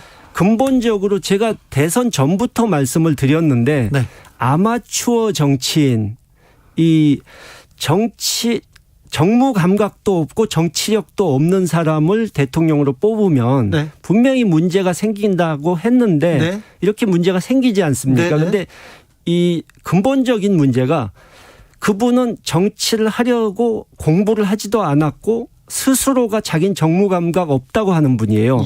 근데 갑작스레 인기가 올라서 대통령이 됐지 않습니까? 근데 이분은 5년 후면 대통령직에서 물러날 뿐만 아니라 정치에서도 손을 떼야 돼요. 그리고 지금의 집권당하고도 별로 인연도 없고 그쪽에 무슨 도움받은 것도 없다고 생각해요. 그렇기 때문에 여론이 나쁘든 말든 사람들이 자신을 비판하든 말든 나는 5년 동안 임기가 보장돼 있으니까 네. 내가 하고 싶은 대로 네. 내 권력을 다 누리면서 나랑 친한 사람 자리 주고 이런 거나 하면서 가겠다. 욕하고 싶으면 해라. 이런 생각이기 때문에 무슨 이렇게 하면 잘할 수 있다. 이렇게 하면 지지율이 오를 수 있다. 이런 충고해봐야 소용이 없는 겁니다. 아, 그래도요. 자, 취임 어제 100일이었어요. 윤석열 대통령 취임 100일 기자회견은 보셨습니까? 어떻게 보십니까? 어떻게 평가하십니까? 100일. 근데 뭐 기자회견에서 특별한 내용이 없고 뭐 어려운 질문은 다 피해 가시고 하니까 뭐 기자회견 하는 것 자체는 좋은 일이지만 네. 뭐 별로 의미가 없지 않나. 자, 지난 100일은 어떻게 평가하세요? 그러니까 평가할 만한 것 자체가 없죠. 한 일이 없으니까. 자, 그러면 앞으로 1700여일 남았습니다. 그럼 윤석열 대통령, 자, 이것만 해달라. 이것만 고쳐달라. 이렇게 하면 된다. 이런 좀 조언도 좀 부탁드리겠습니다. 글쎄요. 저는 처음에는 그래도 나라를 위해서 잘해 주시기 바랬는데 네, 그런 말씀 하셨어요. 그건 헛된 희망이었고, 그러니까 저는 하나 당부하고 싶은 것은 잘하려고 노력하지 말아달라. 차라리 그냥 아무것도 하시 말고 이 조용히 계시다 나가시길 바란다. 한마디로 사고만 치지 말아달라. 네. 이 국가에 너무 해가 되는 일, 후임자가 왔을 때 그걸 수습할 수가 없는 일만 하지 말아달라. 그 말씀을 드리고 싶은데 네. 그 이유는 예전부터 그런 말이 있지 않습니까? 제일 위험한 지도자는 무능한데도 부지런하게 열심히 일하는 지도자라고 하지 않습니까? 네. 그 뜻이 이제 무능한 분이 너무 이것저것 많이 하려고 그러면 사고가 나기 때문에 그런 거거든요. 네, 알겠습니다. 자, 그럼요. 어머님 이렇게 계속 이렇게 이유 여사의 활동, 행동 그리고 영부인으로서의 그런 모습 계속 지켜보셨잖아요. 자, 김건희 여사한테도 이렇게 좀 조언해 주십시오. 글쎄요. 뭐 제가 보기에는 지금 말씀드린 이 윤석열 대통령의 네. 그런 성향이 네. 이 영부인의 영향을 많이 받아서 더 그런 것 같다. 그러니까 5년 동안 권력만 누리다가 가고 싶다 하는 그 마음은 영부인 쪽이 더 강하지 않을까, 대통령보다. 그래서 조언하신다면. 근데 조언 예를 들어서 전에 제가 제2 부속실 같은 거 만들어서 네. 제대로 공식 라인을 통해서 일을 하라 했지 않습니까? 네. 근데 그런 조언 주변에서 해도 들으실 분이 아닌 것 같다는 생각이 들어요. 그래도 조언해야죠. 부족하고 그러면 우리 대통령이고 우리 대통령 부인 영부인인데. 근데 타고난 천성은 바꿀 수가 없지 않습니까? 네, 알겠습니다.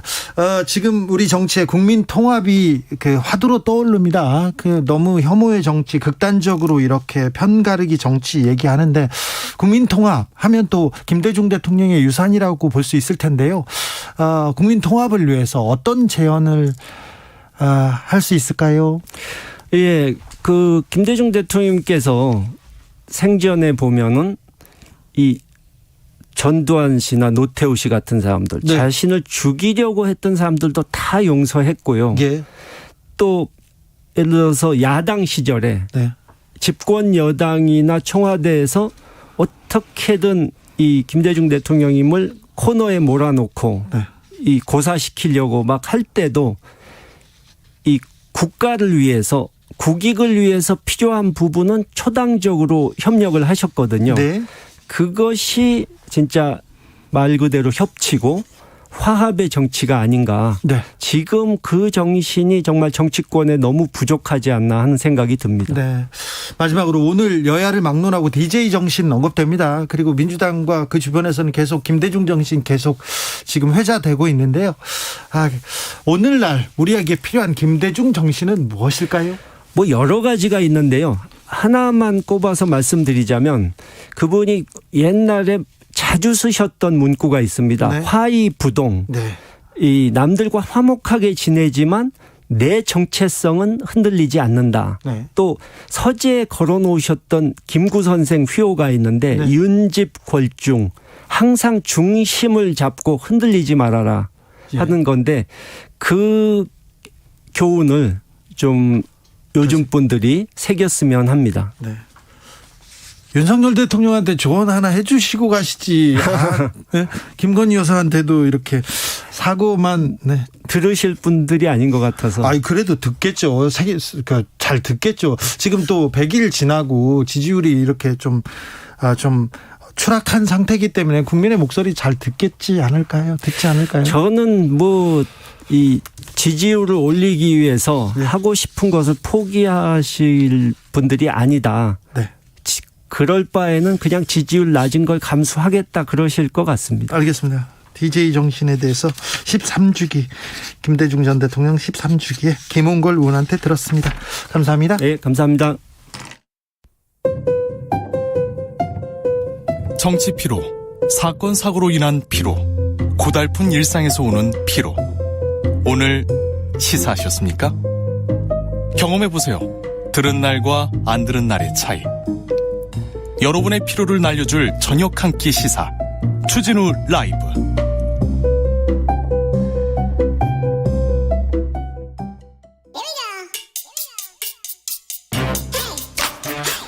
뉴스를 향한 진지한 고민, 기자들의 수다. 라이브 기자실을 찾은 오늘의 기자는 미디어오늘 정철훈 기자입니다. 어서 오세요. 안녕하세요. 오늘은 어떤 이야기 준비해 볼까요?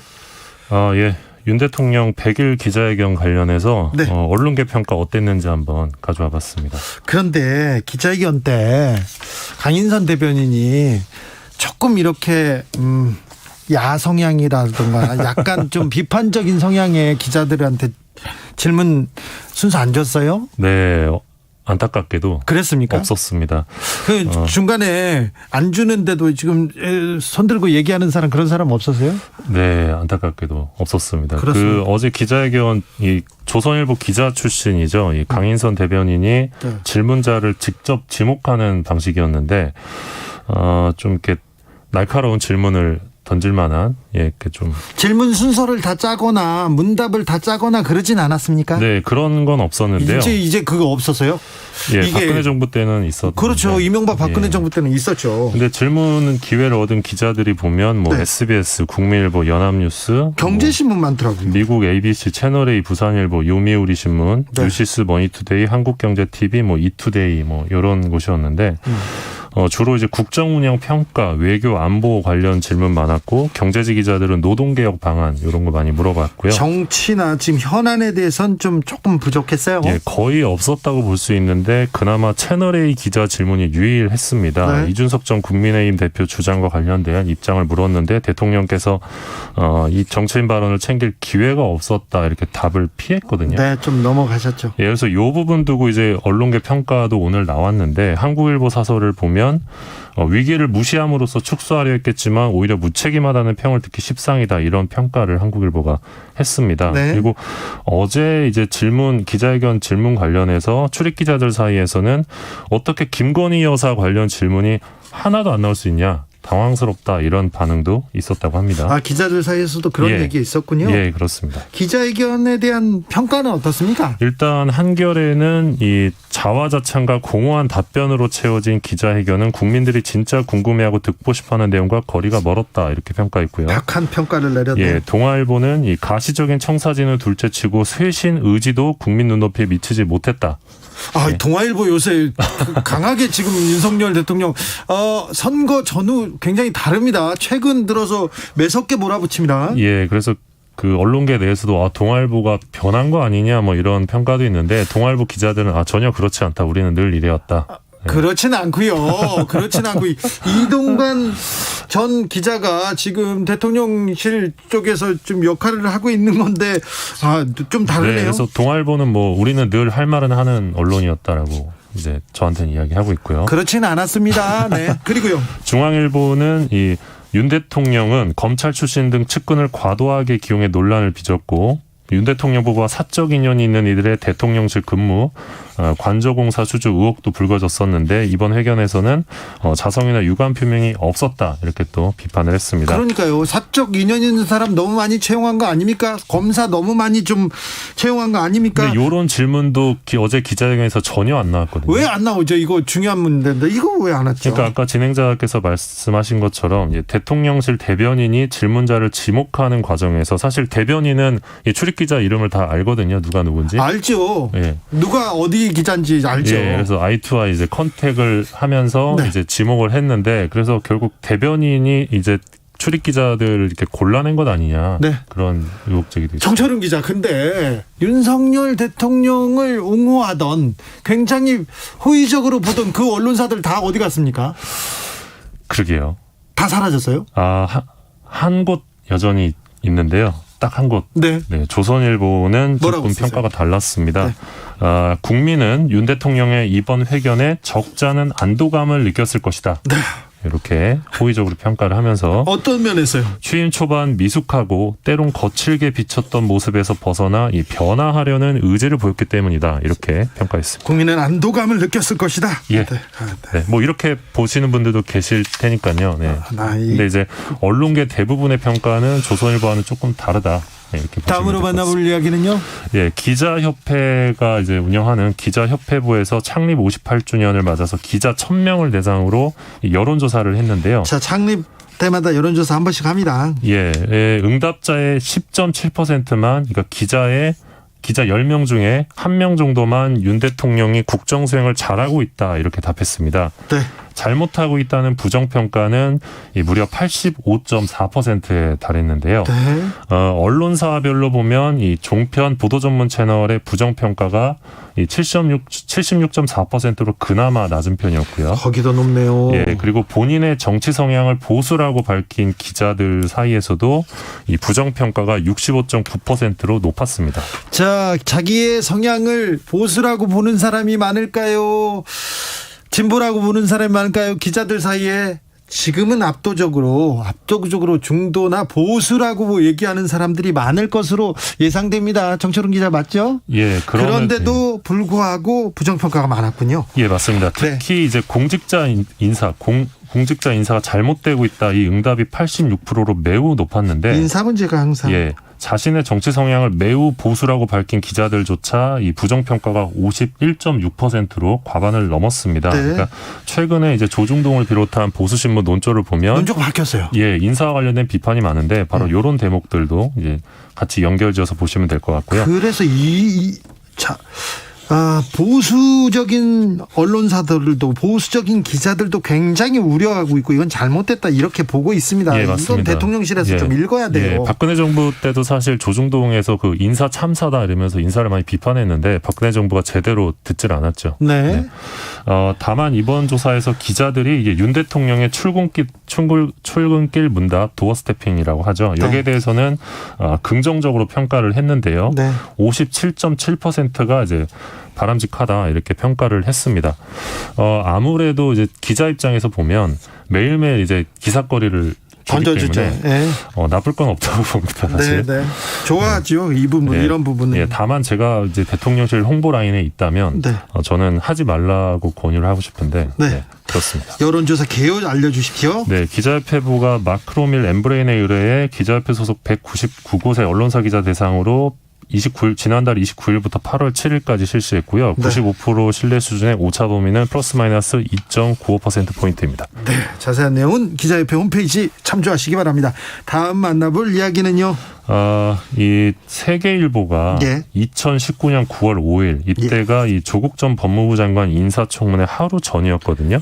그때 뜨거웠던 때. 예, 뜨거웠던 이날 이 단독 보도를 하나 합니다. 어떤 보도입니까? 정경심 전 교수가 사모펀드 운용사인 코링크피 실소유주에게 해외로 나가 있으라고 지시했다. 요 단독 보도를 하는데요. 네, 가장 컸어요. 해외 도피를 지시했다. 요런 내용입니다. 그렇죠. 요게 이제 인사청문회 하루 전날 나왔는데 조 전 장관 측에서 허위 보도를 주장하면서 이제 민사 소송을 제기를 했고 지난 17일에 이 서울중앙지법에서 이 정정 보도 및 1,000만 원 배상 판결을 내렸습니다. 1,000만 원 배상이면 매우 잘못된 기사라고 지금 말을 하는 겁니다. 매우 1,000만 원 배상 많지 그래서 흔하지 않아요. 그 조국 사태 때 굉장히 많은 보도들이 있었는데 네. 그 보도들이 지금 뭐 하나씩 잡혀지고 있는 것들이 지금 나오고 있고요. 또 예. 스포츠월드 기자 출신인 유튜버 김용호 씨가 역시 2017년에 자신의 유튜브 방송에서 이 조 전 장관이 어떤 여배우를 후원하고 있다 이런 주장을 했습니다. 여배우를 후원해요? 예. 이거 굉장히 화제가 됐었죠. 예, 맞습니다. 또 네. 엄청 또 자극적이니까요. 네. 요거 관련해서 서울 동부지법에서 지난 11일에 이 허위사실 유포 명예훼손 혐의로 이 징역 8개월 실형을 선고했습니다. 실형 선고받았습니다. 예, 그래서 요런 사건들이 지금 이어지고 있습니다. 조국 장관을 향했던 뭐 예. 가짜 뉴스 또 이게 왜곡 보도 관련된 정정이 느리지만 조금씩 이루어지고 있는 것 같습니다. 유튜브 채널이죠. 가로세로 연구소에서 조국 딸 뭐 폴쉐 타고 다닌다 뭐 그런 것도 또 허위 네. 기사로 허위 내용으로 가짜 뉴스로 이렇게 판명돼 가지고 배상 판결 나왔었죠. 네, 그런 것들도 있었습니다. 이게 말도 안 되는 내용인데 이런 얘기를 유튜브라고 함부로 하는데 함부로 하다가 큰 코 닥칩니다. 다 미국 같으면 수백억 원대 이게 징벌적 손해배상까지 청구되는데 이 우리나라에서는 배상 판결 지금 이게 조금 액수가 좀 안타깝습니다. 안타까운데 예, 그리고 이렇게 좀 근거 없는 주장을 또 그대로 인용해서 쓰는 기성 언론도 좀 문제가 아닌가. 그렇죠. 그렇게 그리고 또 지금은 양극단 쪽에서 더 강하게 악마화 시켜야 더 세게 욕을 해야 좋아하고 돈을 벌어요. 지금 뭐 그렇지 않습니까? 양산사저 앞에서 그렇게 네. 욕설을 하고 있으면 돈을 예. 보내주고 네. 또 참 비극입니다. 비극적으로 보이세요? 네. 기자들의 수다 미디어 오늘 정철은 기자입니다. 감사합니다. 고맙습니다. 교통정보센터 다녀오겠습니다. 김민희 씨. 1시간 사이 퇴근 정체가 빠르게 늘었습니다. 수도권 제일순환고속도로 판교에서 일산 쪽으로는 송파에서 판교를 지나 청계터널까지 정체고요. 안양터널 부근 5차로에서는 작업을 하고 있어서 안양터널에서 수리터널 사이 정체가 더 심해져 있습니다. 더 가서 안현분기점 부근에서는 2km를 사이에 두고 두 건의 사고가 났는데요. 부근으로 속도 많이 떨어져 있습니다. 더 가서도 시흥에서 중동 사이와 김포요금소에서 자유로 부근, 이후로는 구리에서 강일 사이와 또 광암터널에서 서안암 사이로 정체입니다. 반대 방면 정체도 매우 심한데요. 판교에서 구리 쪽으로 송파에서 서안암 사이를 시작으로 광암터널에서 토평 사이와 별내에서 사패산터널 부근, 이후로는 일산에서 송내 사이로 정체 극심합니다. 서울시내 올림픽대로 하남 쪽으로 반포대교를 조금 지나서는 3차로에 고장난 차가 서 있고요. 정체는 노량진 수산시장부터 이후 청담대교까지 길게 이어지고 있습니다. 영동대교 남단에서 북단 쪽으로 3차로에서도 고장난 차를 처리하고 있습니다. KBS 교통정보센터였습니다.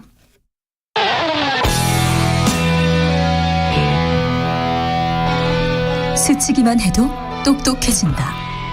드라이브 스루 시사 주진우 라이브.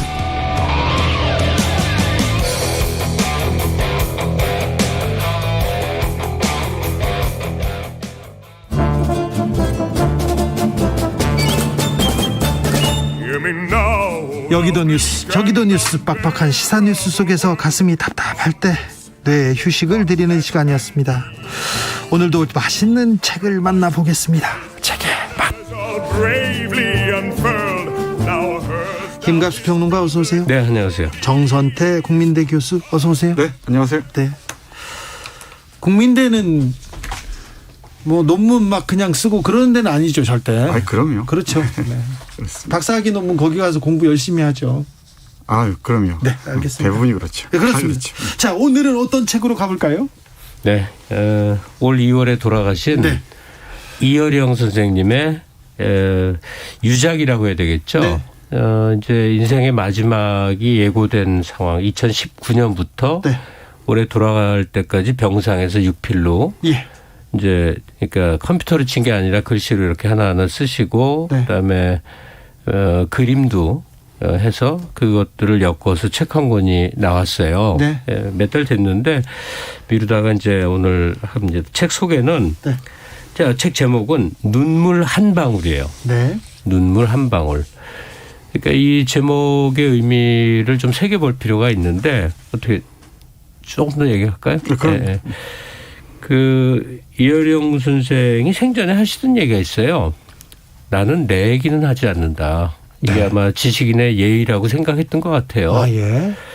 그 앞부분 서문에 잠깐 그 얘기 나오는데 뭐냐면 한국인 한국 사회가 이것저것 다 해본 거예요. 그랬을 때 자유평등 박애라는 표현이 있잖아요. 네. 자유평등 박애. 네. 근데 그 앞에 두 가지는 우리가 여러 형태로 해본 거예요. 자유평등. 근데 타자를 위해서 흘리는 눈물 한 방울의 사회, 네. 우애 또는 관용. 네. 뭐 페르미나 때죠. 그러니까 여러 가지로 우리말로 번역이 되는 불어인데 자유평등 박애할 때 이제 박애는 일본 사람들이 번역했는데 그렇죠. 널리 사랑하자 이웃들을 그러니까 소위 진영 대립이 넘어서 있는 타자에 대한 연민의 사회 예. 이걸 걱정하시다가 이제 세상을 떠났어요. 진영을 넘어서는 그런 사람 중에 예. 그런 큰 산 중에 한 명이었죠. 네. 눈물 한 방울 이게 타자를 위해서 흘릴 수 있는 눈물 한 방울의 이제 말씀이고 우리 사회에서 현재 너무 아쉽다고 느끼는 부분을 마지막 책에 제목으로 남기신 거죠. 네. 눈물 한 방울. 네. 이 저자는 낙서이기도 하고 반대로 승서. 이 떨어질 낙자가 아니고 오를 승자 승서이기도 하더라고 얘기하는데 어찌 보면 시 같기도 하고요. 네. 아니면은 그 죽음을 암투병을 하면서 죽음을 앞둔 시점에서 그야말로 저 밑바닥 어린 시절을 떠올리는 어떤 추억의 기록 같기도 하고 근데 다 읽고 나면은 뭔가 우리가 책의 맛이잖아요. 네. 이 맛으로 따진다면은 깊은 쓸쓸함, 씁쓸함 네. 이런 여운을 남기는 그런 책입니다. 네. 여러 마디 말보다는 몇 편을 읽어드리는 게 훨씬 더 좋을 거 생각하는데 먼저 읽고 시작할까요? 네, 그 죽음을 앞둔 이어령 선생의 어떤 내면 풍경이 곳곳에 아주 잘 드러나 있어요. 예. 그 중에 딱 제 눈에 띈 것부터 시작하겠습니다. 네. 62번인데요. 바람 한 점 없는 날에도 깃털은 흔들린다. 날고 싶어서. 바람 한 점 없는 날에도 공깃돌은 흔들린다. 구르고 싶어서. 바람 한 점 없는 날에도 내 마음은 흔들린다. 살고 싶어서. 살고 싶어서. 살고 싶어서. 네, 이런 그 문장들. 뭐 누가 뭐래도 한국 문학계에서는 뭐 천재 손꼽혔죠. 문화계에서도. 그렇죠. 문화계에서도. 그러니까 한국인의 이제 가능성에 대한 지필이 한 축이 있고요. 네. 또 하나는 이제 문명론. 네. 한국인 석학으로서 문명적 관점에서 세상을 조망한 거의 이제 드문 케이스고요. 이분이 이제 어느 시기에 문화부 장관을 하다 보니까 초대 문화부 장관이었습니다. 네, 자꾸 이제 정치적 맥락으로 얘기하시는 분들이 있는데 네. 이 세상은 그걸 뛰어넘는 더 큰 심원한 세계가 존재한단 말이에요. 네. 지금은 뭐 여당, 야당, 진보, 보수 갈려서 아글바글 싸우고 그게 세상의 전부인 양 보이지만 거대한 인문적 통찰이나 어떤 지적 세계 속에서는 그런 것들은 아주 미시적이고 낙엽같이 보이는 것일 뿐이에요.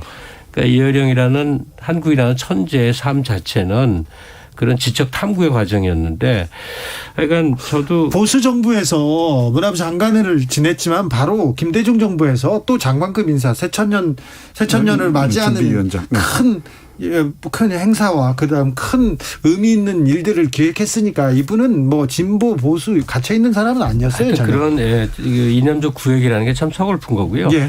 당장 문화부 장관 재임 기간이 대통령 임기가 5년인데 얼마나 길었겠어요. 네. 근데도 우리 생활에 남아있는 흔적이 꽤 많습니다. 그 양반이 한 것 중에. 네. 무슨 위원회 같은 것도 있지만 당장 인사동끼리 확 달라진 거거든요. 아, 네. 우리 알던 예전의 인사동하고 지금 보이는 인사동은 싹 다른 길이에요. 예전에 인사동 꼬불꼬불 미로 같았었는데 네. 그걸 이렇게 이 메인 중심 축을 중심으로 방사형으로 재구성을 한 건데 물론 건축은 김진애 교수가 했어요. 네. 근데 이어령 선생이 김진애 선생 불러다가 네.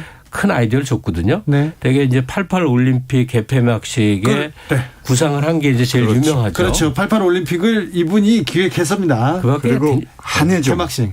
한혜종 설립도 뭐 한국 컨서바토리가 필요하다. 네. 그래서 한혜종 그리고 언어 우리말과 관련해서는 국립국어원 발족하는데도 맞습니다. 네, 결정적인 역할을 한 분입니다. 그 우리말을 또 맛깔나게 잘 쓰시던 분이기도 하죠. 그럼요. 네. 정 선생이 한 구절 읽었는데 저도 거길 접어나갔었거든. 그래서 또 다른 페이지 저도 한번 잠깐 읽어볼까요? 다른 데로 넘어가셔야겠네요. 네, 책의 한 내용. 네. 배달되지 않은 책에 대하여라는 항목 33번 항목 번호로 쭉 써 있어요. 네. 오늘이 마지막이다라고 하면서도 책을 주문한다. 읽기 위해서가 아니다. 그런 힘도 이제 남아있지 않다. 몇 구절 서평 속에 나와 있는 것이 궁금해서 호기심을 참지 못해서다. 내가 마지막 주문할 책은 과연 어떤 것일까? 무엇이 또 알고 싶고 궁금한 것이 있어 또 책을 주문한 걸까? 아마 그 책이 배달되기 전에 나는 더 이상 이 세상에 없을지도 모른다. 그것이 내 마지막 우물파기가 될 것이다. 죽음이라는 낱말 말고 다른 궁금한 말이 남아 있었는가? 배달된 책보다 먼저 떠난다면 내가 호기심으로 찾던 그 말들은 닫힌 책갈피 속에 남아 있을 것이다. 열지 않은 책 속에 책갈피 속에 읽지 않은 몇 마디 말, 몇 줄의 글. 그게 무엇인지 알고 싶다. 이미 배달되었는지 읽지 않은 낱말들도 있지 않은가? 잊힌 책, 버린 책, 서고에서 영원히 잠든 책들. 나보다 먼저 죽은 책들도 있고 나보다 뒤에 죽는 책들도 있다.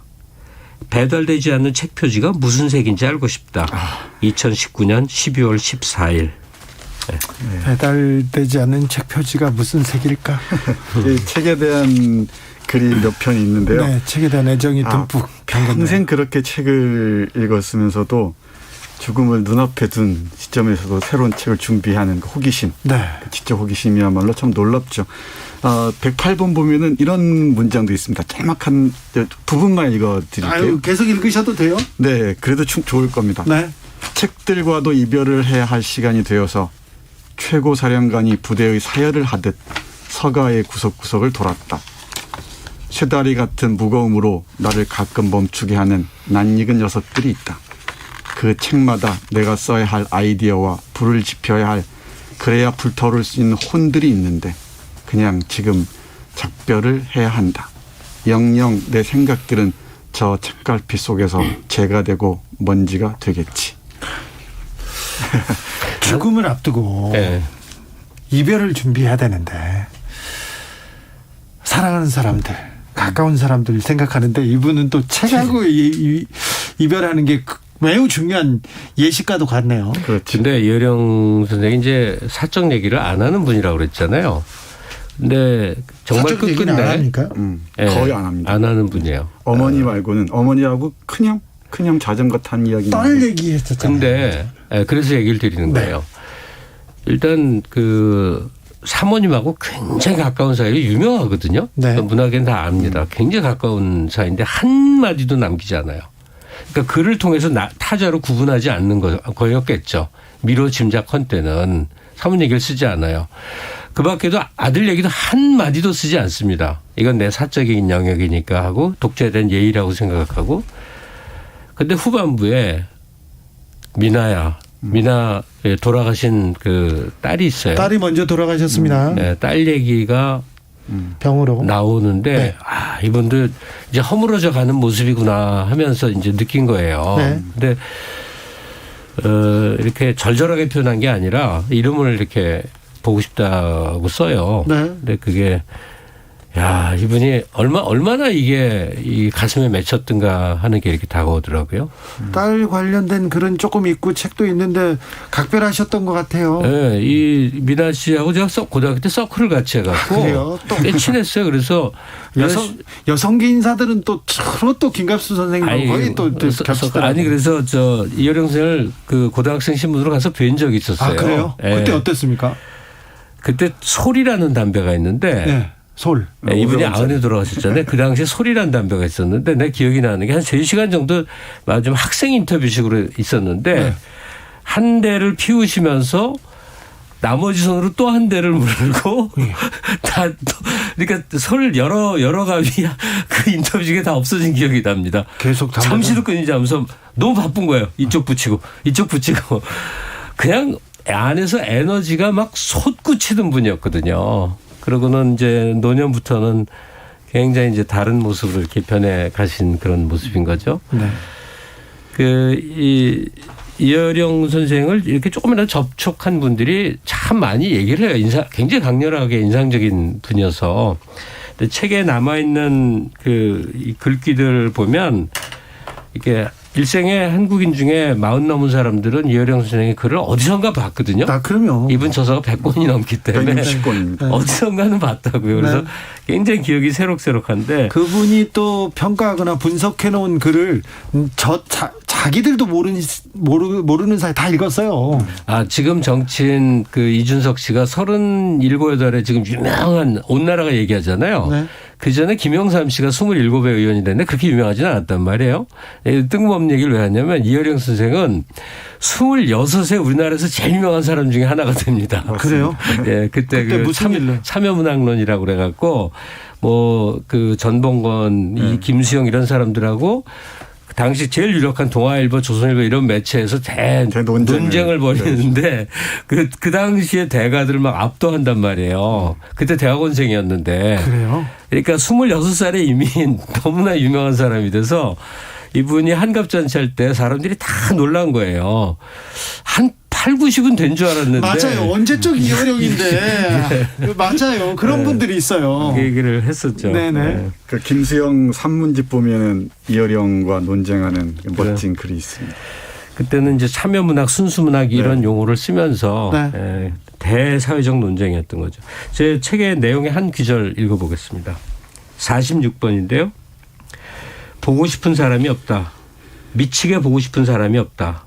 사랑이 내 마음속에서 소멸했다는 말이다. 기름이 마른 등잣불처럼 까맣게 탄 심지만 남아서 더는 타오르지 않는다. 타오른다는 말. 타면 불꽃도 연기도 올라간다. 상승하는 것이 사랑이다. 미치게 보고 싶은 사람들이 있어 불꽃의 날개가 있었지만 이젠 땅으로 추락하는 중력. 모두들 떠난 자리에 내 손바닥 하나 보고 싶은 사람이 없다. 2020년 4월 14일.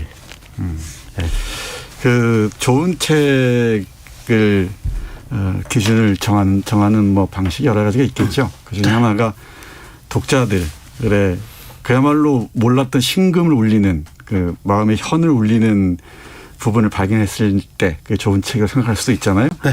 근데 마지막에 가면서 이제 어머니나 외할머니를 떠올리는 문장들이 있습니다. 저는 이 91번 외할머니를 떠올리는 그 문장 보면서 정말 오래전에 돌아가신 저 외할머니가 딱 떠올랐어요. 거의 똑같은 풍경입니다. 네. 한번 보시죠. 91번입니다. 깃털 묻은 달걀에 눈물 한 방울, 외할머니 미지근한 손의 열기여, 깃털이 묻은 달걀 막 암탉이 알을 낳고 꼬꼬댁거린다. 외갓집에 가면 깃털 묻은 달걀을 외할머니가 가져다 주신다. 방금 꺼낸 달걀에는 미지근한 열기가 남아있다.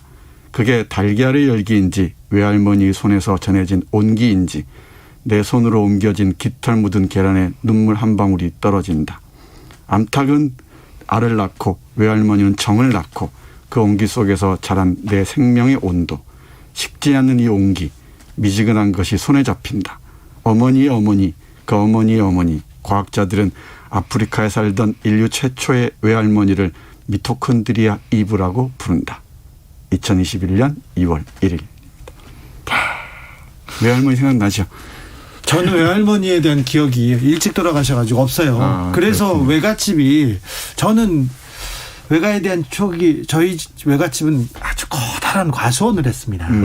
과수원을 해가지고 수박밭이 끝없이 펼쳐져 있고요. 그리고 사과, 배, 복숭아 다 있어요. 방학 때마다 가는데 외가에 대한 애틋함이 있죠. 그런데 외할머니가 없어서 나의 외가는 완벽한 외가의 모습은 아닐 거야. 그런 생각을 항상 했습니다. 외할머니는 주로 이제 밥 먹을 때 막 먹인다고 억지로 입에 막 넣어주고 이건 넣어주고 저건 넣어주고 어릴 때 추억이 있네. 김미숙님께서 요즘 이어령 마지막 수업 읽고 있는데요. 마치 선생님과 대화하는 것 같기도 하고요. 지혜가 가득 담겨 있어서 아껴서 읽고 있어요. 이렇게 얘기합니다. 그러니까 이혜령 선생님 글은요. 우리가 재밌다는 표현이 오해되기 쉬워요. 그런 의미의 재미인 게 아니라 깜짝깜짝 놀래키는 재미. 그러니까 어떻게 이렇게 생각할 수가 있구나. 그래요? 예. 그러니까 작은 사물 하나를 보고도 이제 그걸 발견하는 그런 힘이 있군요. 근데 시인의 눈에. 근데 그게 너무 끝없이 계속 나오니까 나중에는 이렇게 막 지칩니다. 그래요? 내가 너무 작아져 갖고 이런 색 읽다 보면 마지막 눈물 한 방울까지 그렇습니까?